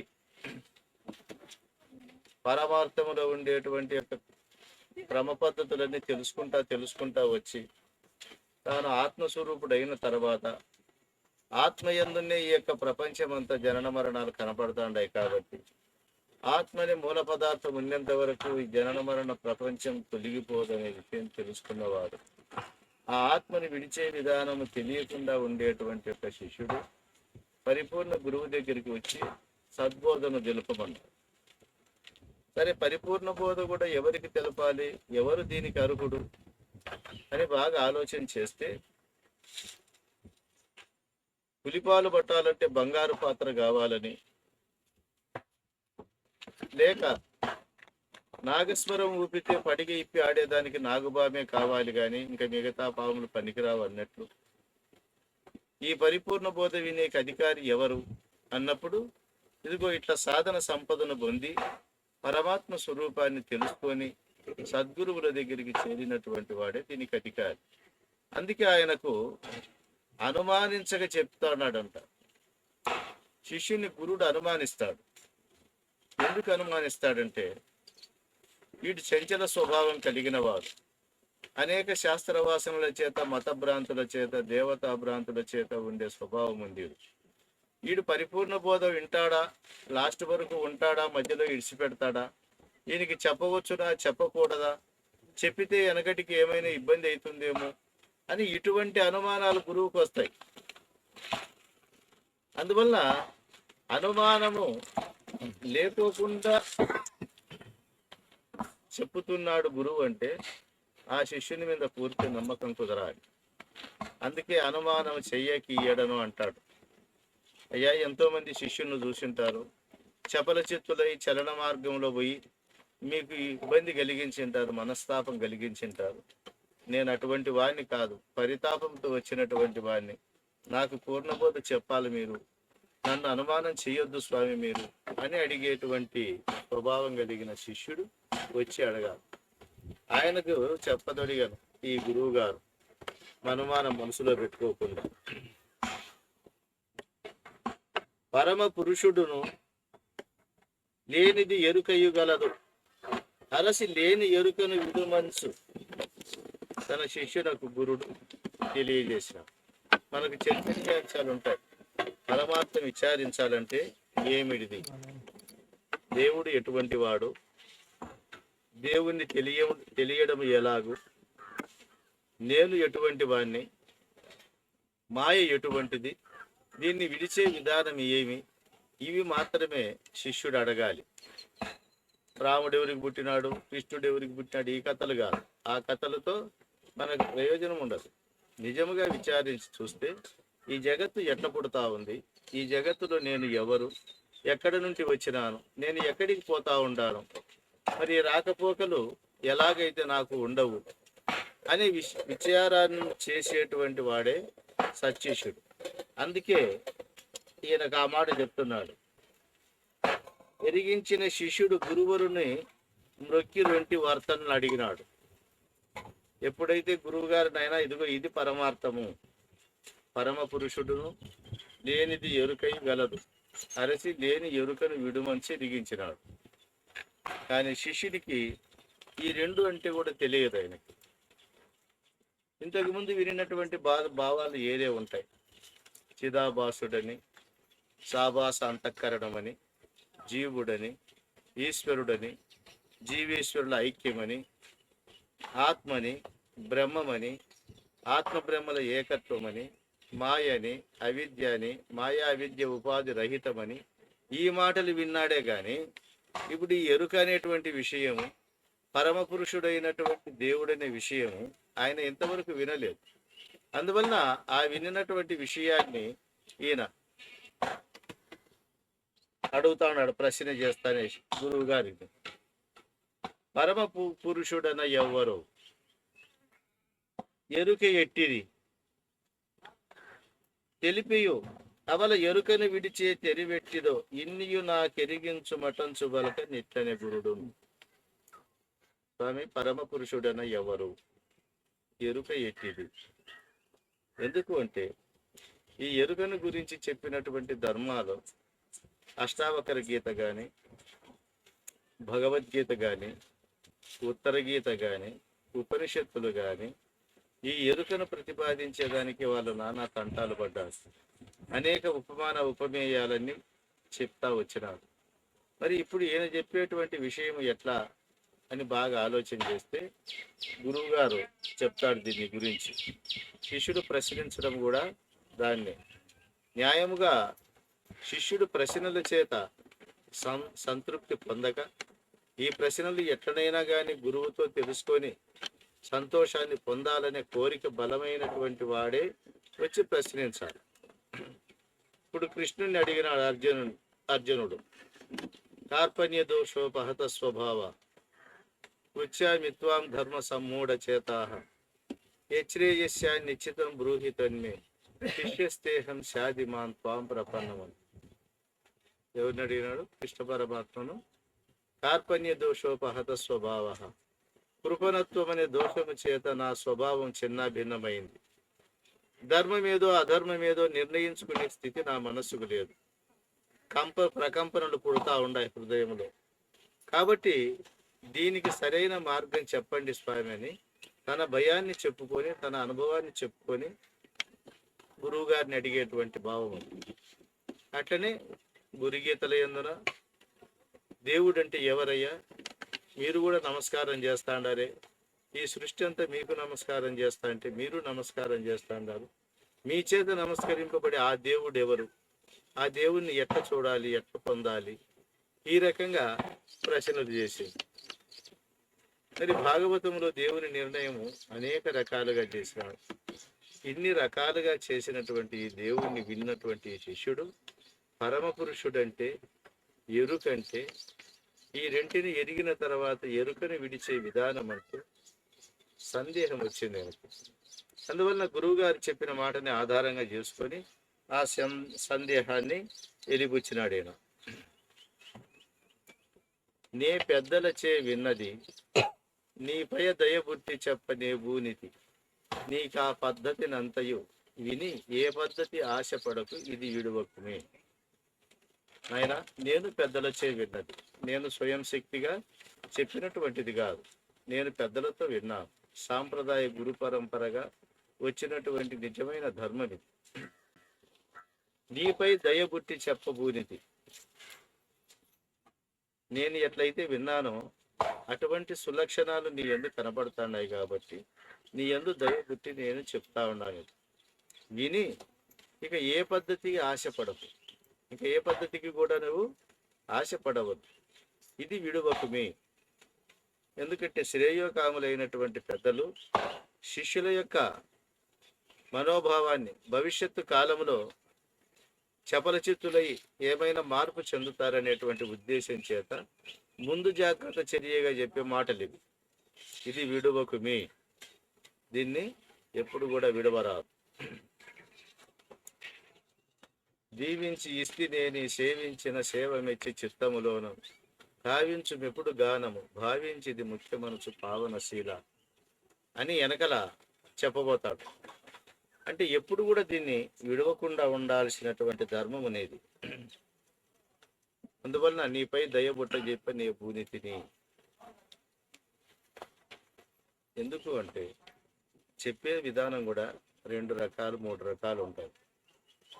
సంపూర్ణమైన నమ్మకంతోనూ దయా దృష్టి కలిగి కరుణామృత దృష్టి చేత చెప్పేది ఒకటి, ఏదో యాదృచ్ఛికంగా చెప్పకపోతే తప్పదన్నట్లుగా ఒత్తిడి చేత చెప్పేది ఒకటి, తర్వాత లోపల ఒకటి పెట్టుకొని బయటికి ఒకటి చెప్పేటువంటిది ఒకటి. ఇట్లాంటివన్నీ మన అధికార తారతమ్యాన్ని బట్టి గురువుల్లో వస్తూ ఉంటాయి కనుక అట్లా లేకోకుండా నేను దయబుట్టి చెప్తా ఉన్నాను నీకు అని ఈ విషయాన్ని తెలియజేస్తూ ఆయన కదలడట పరమ పురుషుడు, కదిలిక మాయయట, ఇట్టి కదిలికకి ఏదో మొదలన పెద్దలు పలికిది, కదలనిదే కలదు లేదు కదిలిక ఎనుచును. ఆ మాట పరమ పురుషుడన ఎవడు అని అడిగినారు కదా. పరమ పురుషుడు అంటే పరిపూర్ణమైన దేవుడు. పురుష ప్రయోగాన్ని ఈ పరిపూర్ణానికి ఎందుకు చెప్పినారు అంటే వేదాంత ప్రక్రియలో పురుష ప్రయోగం ఎక్కువ వస్తూ ఉంటుంది. ఆడోళ్ళలో ఉండి మొగోళ్ళలో ఉండి జీవుడు జీవుడు అంటారు. అంటే ఆడోళ్ళలో ఉండదు జీవని, మొగోళ్ళలో ఉండేవాడు జీవుడని స్త్రీలింగం పుంలింగం పెట్టి వాడరు. అంటే జీవునికి ఏ శరీరంలో ఉన్న పురుష ప్రయోగమే వాడతాం. జీవుడు క్షర పురుషుడు, మనకు ఈశ్వరుడు అక్షర పురుషుడు, పరమాత్మ ఉత్తమ పురుషుడు. మరి పరమ పురుషుడు అనే పేరు ఎందుకు పెట్టినారు దీనికి అంటే ఈ పురుషత్రయానికంటే పరముగా ఉన్నాడు, అంటే వేరుగా ఉన్నాడు, పైన ఉన్నాడు కాబట్టి దీనికి పరమ పురుషుడు అని పేరు పెట్టినారు. అందుకే కదలడట పరమ పురుషుడు. పరిపూర్ణమైన దేవుడు కదలడు అన్నాడు. పరిపూర్ణమైన వస్తువుకు కదిలిక చెప్పేకి ఎవరితోనూ కాదు కదా. వెలితి ఉండేది తక్కువ ఉండేదానికి కదిలిక చెప్పొచ్చు కానీ అండపిండ బ్రహ్మాండాలంతా నిండి ఉండేదానికి కదిలిక చెప్పరాదు. మరి ఈ ప్రపంచం ఎట్టిది అంటే కదిలేది, ఎక్కడ చూసినా కదులుతానే ఉంటది. ఎట్లా సూర్యుడు కదులుతాడు, చంద్రుడు కదులుతాడు, అగ్ని కదులుతుంది, భూమి కదులుతాంది, జలము కదులుతాంది, వాయువు కదులుతాంది. మొత్తం అంతా మనకు కనబడే ప్రపంచం అంతా కదిలేది. కదిలేటువంటి దానికి కదలనిదే ఆధారముగా ఉన్నదని పెద్దలు పలికినారంట కొందరు. ఏమిటికి అట్లా పలకవలసి వచ్చింది అంటే, దీన్ని కొంచెం విపరీత భావాల అంటే దీనికి దానికి ఆపోజిషన్గా ఉండేటువంటి మాటల చేత ముందర రాబోయేదానికి చెప్తారు. అంటే కదలడట పరమ పురుషుడు. కదలడట అనేటువంటి విషయంలో కదలడు పరమ పురుషుడు అని ఖచ్చితంగా చెప్పేదానికి, కదలడట పరమ పురుషుడు అని చెప్పేదానికి తేడా ఉంది కదా. కదలడట అంటే ఎవరు అన్నట్టు, కదలుడు అంటే నీవే అన్నట్టు ఆ మాట. అందువలన దేవుడు కదలడని అన్నారు. మరి ఈ కదిలిక కలిగిన ప్రపంచం ఎట్లా పుట్టిందని అడిగితే ఆ కదలని దేవుని నుంటే పుట్టింది అని అన్నారు. మరి కదిలిన కదలనిది ఎట్లయితుంది అది? కాబట్టి దేవుడనే విషయంలో ఇక్కడ కొంచెం పొరపాటు పడతా ఉంటారు పెద్దలంతా. ఎందుకు అంటే ఇంకా దాని తప్ప ఆధారభూతమైన వస్తువును ఇంకొకటి చెప్పేకి లేదు. దాన్ని చెప్తే విరుద్ధ భావం వస్తుంది. ఎట్లా విరుద్ధ భావం వస్తుంది? కదలని వస్తువు ఎప్పుడు కూడా కదలదు. కదిలేదానికి ఆధారంగా ఉండాల్సిన అవసరము లేదు. కదిలే వస్తువుకు ఎప్పుడు పూర్ణత్వం రాదు. అది ఒక చోట వెలితిగా తక్కువగా ఉన్నప్పుడే కదిలికలు ఉంటాయి, కానీ నిండుగా ఉంటే కదిలిక ఉండదు. కాబట్టి దీనికి దానికి విరుద్ధం ఎక్కువ వస్తుంది. కాబట్టి ఈ విరుద్ధ పదాల చేత దాన్ని ఎట్లా చెప్పేది? అందువల్ల దీనికి ఏమన్నాడు ఆయన, ఇట్టి కదిలికకి ఏదో మొదలన కదలనిదే కలదు లేదు కదిలిక అనొచ్చు. అందుకే దేవుని విషయంలో హనుమద్దాస్ గారు ఒక ప్రశ్న వేస్తారు. దేవుడు అంటే ఎవరు అంటే నిర్గుణుడు, నిరాకారుడు, సర్వవ్యాపకుడు, అంతటా ఉండాడు అని ప్రశ్నించినాడు. మరి ఈ సృష్టి ఎవరి వల్ల పుట్టింది అని ప్రశ్న చేసినాడు. అంటే ఆ దేవుని నుంటే పుట్టింది. ఇప్పుడు నిర్గుణుడు, నిరాకారుడు, సర్వవ్యాపకుడు, నిస్సంకల్పుడు అంటేవి కదా. నిర్గుణుడైతే జగమును పుట్టించే గుణం ఎట్లా వచ్చింది ఆయనకు? ఇంకా ఎట్లా స్వామి చెప్పేది? ఉండేది అదే కదా అన్నా. అందువల్ల ఈ కదిలేదానికి కదలని వస్తువు ఆధారం ఎట్లా అవుతుంది?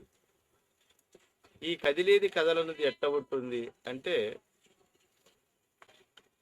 కబీర్ దాసు శిష్యుడు ఇద్దరు బజార్లో పోతా ఉంటారు.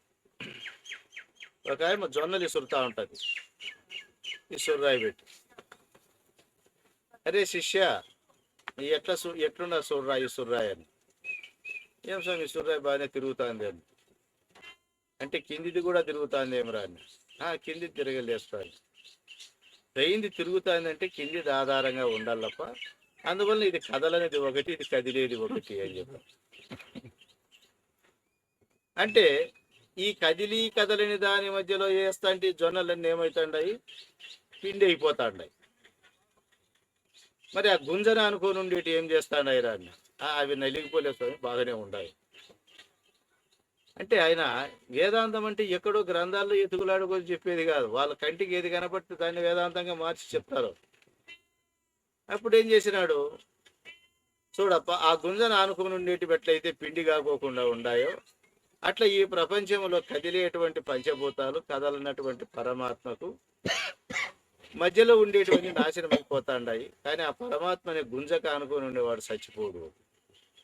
అంటే ఈ గుంజ, ఈ కదలని రాయి రెండు అచలంగా ఉండాయని, ఆ అచల పదార్థం ఆనుకొని ఉండేటి సావు అని వీళ్ళకి అర్థం చేసినారు. కానీ ఇవి రెండు కూడా అదే ఒకటే స్వభావమే. కాబట్టి ఇక్కడ చెప్పే పరమ పురుషునికి ఈశ్వరరాయికి కొంచెం వ్యత్యాసం వస్తుంది. కాబట్టి ఇక్కడ కదలనటువంటి వస్తువు ఏది? వస్తువు కాని వస్తువు కదా అది. అవాంగ్మానస అగోచరమైనటువంటిది, సర్వవ్యాపకమైనటువంటిది. అది గురుడు చూపితేనే కనబడుతుంది, కానీ లేకపోతే బ్రహ్మాదులకు కూడా తెలియబడదని కదా. ఎందుకంటే గురుని చూపుతో చూసితే బయలున ఎరుక లేదు అన్నారు పెద్దలు. మరి గురువు చూపుతో చూడకపోతే ఏమి కనపడుతుంది?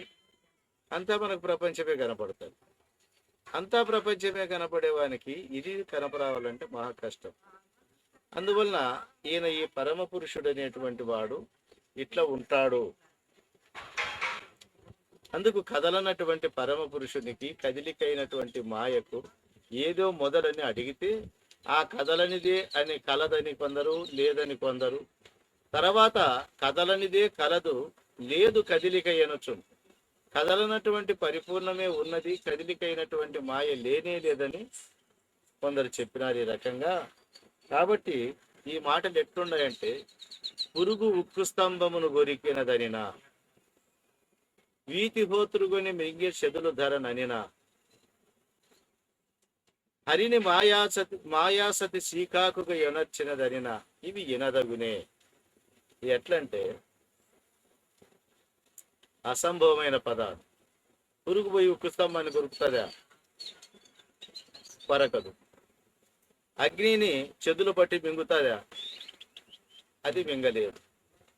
సర్వవ్యాపకమైన హరిని మాయాసతి శ్రీకాకు బట్టి పరిసిందా అంటే చేయలేదు. ఇవి ఎనదగునే. అంటే ఇవి ఎట్లయితే అసంభవములో వాళ్ళు ఆ రకంగా ఆ పరిపూర్ణమే ఈ కదిలిక అయినటువంటి యొక్క ప్రపంచానికి మూల కారణం అంటే ఆ రకంగా ఉంటుంది అని తెలియజేస్తూ, హరియందు దోచు విశ్వము నరస్వప్నము వంటిదరిని రానాజనములు, సురస్వప్నము వంటిది అని స్థిరమతి శివరామనామ దీక్షితులు ధరన్. ఆ పరిపూర్ణమందు తోచినటువంటి ఈ విశ్వం అనేటువంటి స్వప్నము నరస్వప్నం అనేదని అన్నారంట అందరూ. ఎవరు? శంకరాచార్యులు, రామానుజాచార్యులు లాంటి మహానుభావులు అందరూ కూడా ఈ ప్రపంచం ఎట్లుందంటే నరస్వప్నం లాంటిది నాయన. మానవునికి స్వప్నం ఎట్లా స్వాభావికంగా వస్తుందో ఆత్మయందున ఈ జగత్ అట్లా తోస్తా ఉంటుంది అని చెప్పినారు. కానీ శివరామ దీక్షితులు ఆ మాట అనలేదు. సురస్వప్నము వంటిది అనే స్థిరమతి శివరామనామ దీక్షితులు ధర. సురస్వప్నం అంటే సురులకు స్వప్నమే రాదు. ఎందుకు రాదు సురులకు స్వప్నము? వాళ్ళ అనిమిషులు, రెప్పపాటు ఉండదు. కనురెప్ప కొట్టడు, రెప్ప బుయ్యరు, తూగరు, నిద్రపోరు. కాబట్టి వాళ్ళకు స్వప్నము రాదు. ఎవరికి వస్తుంది స్వప్నము? తూగేవానికి, నిద్రపోయేవానికే వస్తాను. నరులకు తూగడము, నిద్రపోవడం సహజ గుణం. కాబట్టి నరస్వప్నము నిజమని చెప్పవచ్చు. కానీ శివరామ దీక్షితులు అన్నటువంటిది సురస్వప్నము వంటిది అనే. సురులంటే ఎవరు? దేవతలు. అంటే ఇక్కడ దేవతలు ఎవరు మనకి అంటే, అనహంకారుడు అనిమిషుడు గనుకనే విశ్వం బనేటి కలగానడు. అనహంకారుడు అంటే అహము లేనటువంటి వాడు. అహము లేనటువంటి వాడు అనిమిషుడు అంటే దేవుడు. వాడికి ఈ విశ్వం అనే స్వప్నం రాదు అన్నాడు. అంటే ఆ పరిపూర్ణులకు స్వప్నము రాదంటప్ప అని అంటారు కదా. అంటే రాత్రి వచ్చే స్వప్నము రాదని ఎవరు అనరు. కానీ ఈ ప్రపంచం అనేటువంటి స్వప్నము నుండి గురువాక్యం చేత మేలుకున్నారు కాబట్టి వాళ్ళకి ఈ స్వప్నము నిజమనే భ్రాంతి తోయదు. అందువలన పరిపూర్ణులకు స్వప్నము రాదనే మాట అనడమే గాని వేరే ఒక ఉద్దేశం చేత ఇతరులను కించపరిచే కలిగినటువంటి మాట కాదు. అందువల్ల ఈ యొక్క స్వప్నము ఎటువంటిది అంటే, పరిపూర్ణ బోధ తెలిసినటువంటి వాళ్ళను దేవతలని అనాలి. అది ధర్మం. ఎందుకు అనాలంటే, నిజముగా దేవుణ్ణి తెలిసిన వాడు దేవుడు. ఇప్పుడు బ్రహ్మమును తెలిసిన వాడు బ్రహ్మమేనని చెప్పి గీతలో ఒక వాక్యం ఉంది. బ్రహ్మమును తెలిసిన వాడు బ్రహ్మము అయినప్పుడు, మాయను తెలిసిన వాడు మాయ, ఆత్మను తెలిసిన వాడు ఆత్మ, ఈ దేహమును తెలిసిన వాడు దేహము, ఇట్లయితాడా అనే ప్రశ్న. ఇక్కడ ఏముండాలి లక్షణము అంటే, పరిపూర్ణమైనటువంటి వస్తువును తెలిసినటువంటి వాడు పరిపూర్ణుడే, వానికి వేరే మాట చెప్పకూడదు అది దీక్షితుల వారు అన్నారు. కాబట్టి ఇది సురస్వప్నము వంటిది అనే. ఎవరన్నారు ఆ మాట? స్థిరమతి శివరామనామ దీక్షితులు ధరలు. స్థిరమతి అయినటువంటి వారు, యథార్థం తెలిసినటువంటి వారు ఆ మాట అంటారన్నమాట. సురులందు దోచు స్వప్నము, హరియందున దోచు విశ్వము. ఆ సురుల హరిని ఎరిగిన కల విశ్వముత మరుగవతమదేమి నెరిగి అతి బిడియమునం. సురులందు దోచు స్వప్నము, హరియందున దోచు విశ్వము. ఇప్పుడు దేవతలలో తోచినటువంటి స్వప్నము, పరిపూర్ణమందు తోచినటువంటి విశ్వము, ఇవి ఎప్పుడు పోతాయంటే ఆ సురులను ఎరిగితే సురులకు దోచిన స్వప్నం పోతుంది, పరిపూర్ణం ఎరిగితే ప్రపంచం అనేటువంటి స్వప్నం పోతుంది. ఇప్పుడు ఇవి రెండు ఎవరితో రావాలి? మనకి అచల గురువుతో మాత్రమే రావాలి, పరిపూర్ణ గురువుతోనే రావాలి. ఇప్పుడు సురులు అంటే దేవతలు, అంటే పరిపూర్ణ బోధ తెలిసినటువంటి పెద్దలు. హరి అంటే పరిపూర్ణమైనటువంటి దేవుడు. ఈ పరిపూర్ణమైన దేవుని యందు తోచిన విశ్వము, ఈ పరిపూర్ణ బోధ తెలిసినటువంటి సురులందు తోచినటువంటి విశ్వము, ఆ సురులను ఈ హరిని ఎరిగిన ఎప్పుడు ఎరుగుతామో అప్పుడు ఆ తోచినటువంటి కళా విశ్వము రెండు కూడా అరుగుతాయంట. ఎట్లా? అతి బిడియములు ఉండేదానికి సిగ్గుపడి ఇంకా మేము ఉండకూడదని తెలుసుకొని పోతాయంట. ఆ రకంగా దానికి చెప్పి కదలనిది కదలది అన్నాడు, కదిలిక గలదనిన దానికి అగుపడదు మొదలు. కదలదు, అప్పుడు కదలలేదప్ప, మళ్ళా సృష్టిలో కదిలింది, దీనికి అంత ఆధారమైంది, మళ్ళా ఇట్లా వచ్చింది ఇట్లా పోయిందని కదలని వస్తువులో చెప్పొచ్చునా? చెప్పరాదు. అందుకే ఆయన ఏమంటున్నాడంటే కదలని పదార్థం ఎప్పటికీ కదలదు. కదిలిక అగుపడిందంటే దీనికి మొదలు ఉండదు, అంటే దీనికి తల్లిదండ్రి ఉండదు, మూలం ఉండదు. అందువలన కదిలే ప్రపంచానికి మూలము లేదు. ఎప్పుడు తెలుస్తుంది ఆ రహస్యం మనకి? కదలని పరిపూర్ణాన్ని చూసినప్పుడు. గురుకృప చేత కదలకుండా ఉండేటువంటి పరిపూర్ణాన్ని మనం ఎప్పుడైతే చూస్తామో అప్పుడు బాగా తెలుస్తుంది కదలని కదలదు, కదిలిక కలిగిన దానికి అగుపడదు మొదలు. కాబట్టి కదిలిక లేదది కావున ఇది పరమ రహస్యం, ఎవరు ఎరుగరు దీనిని.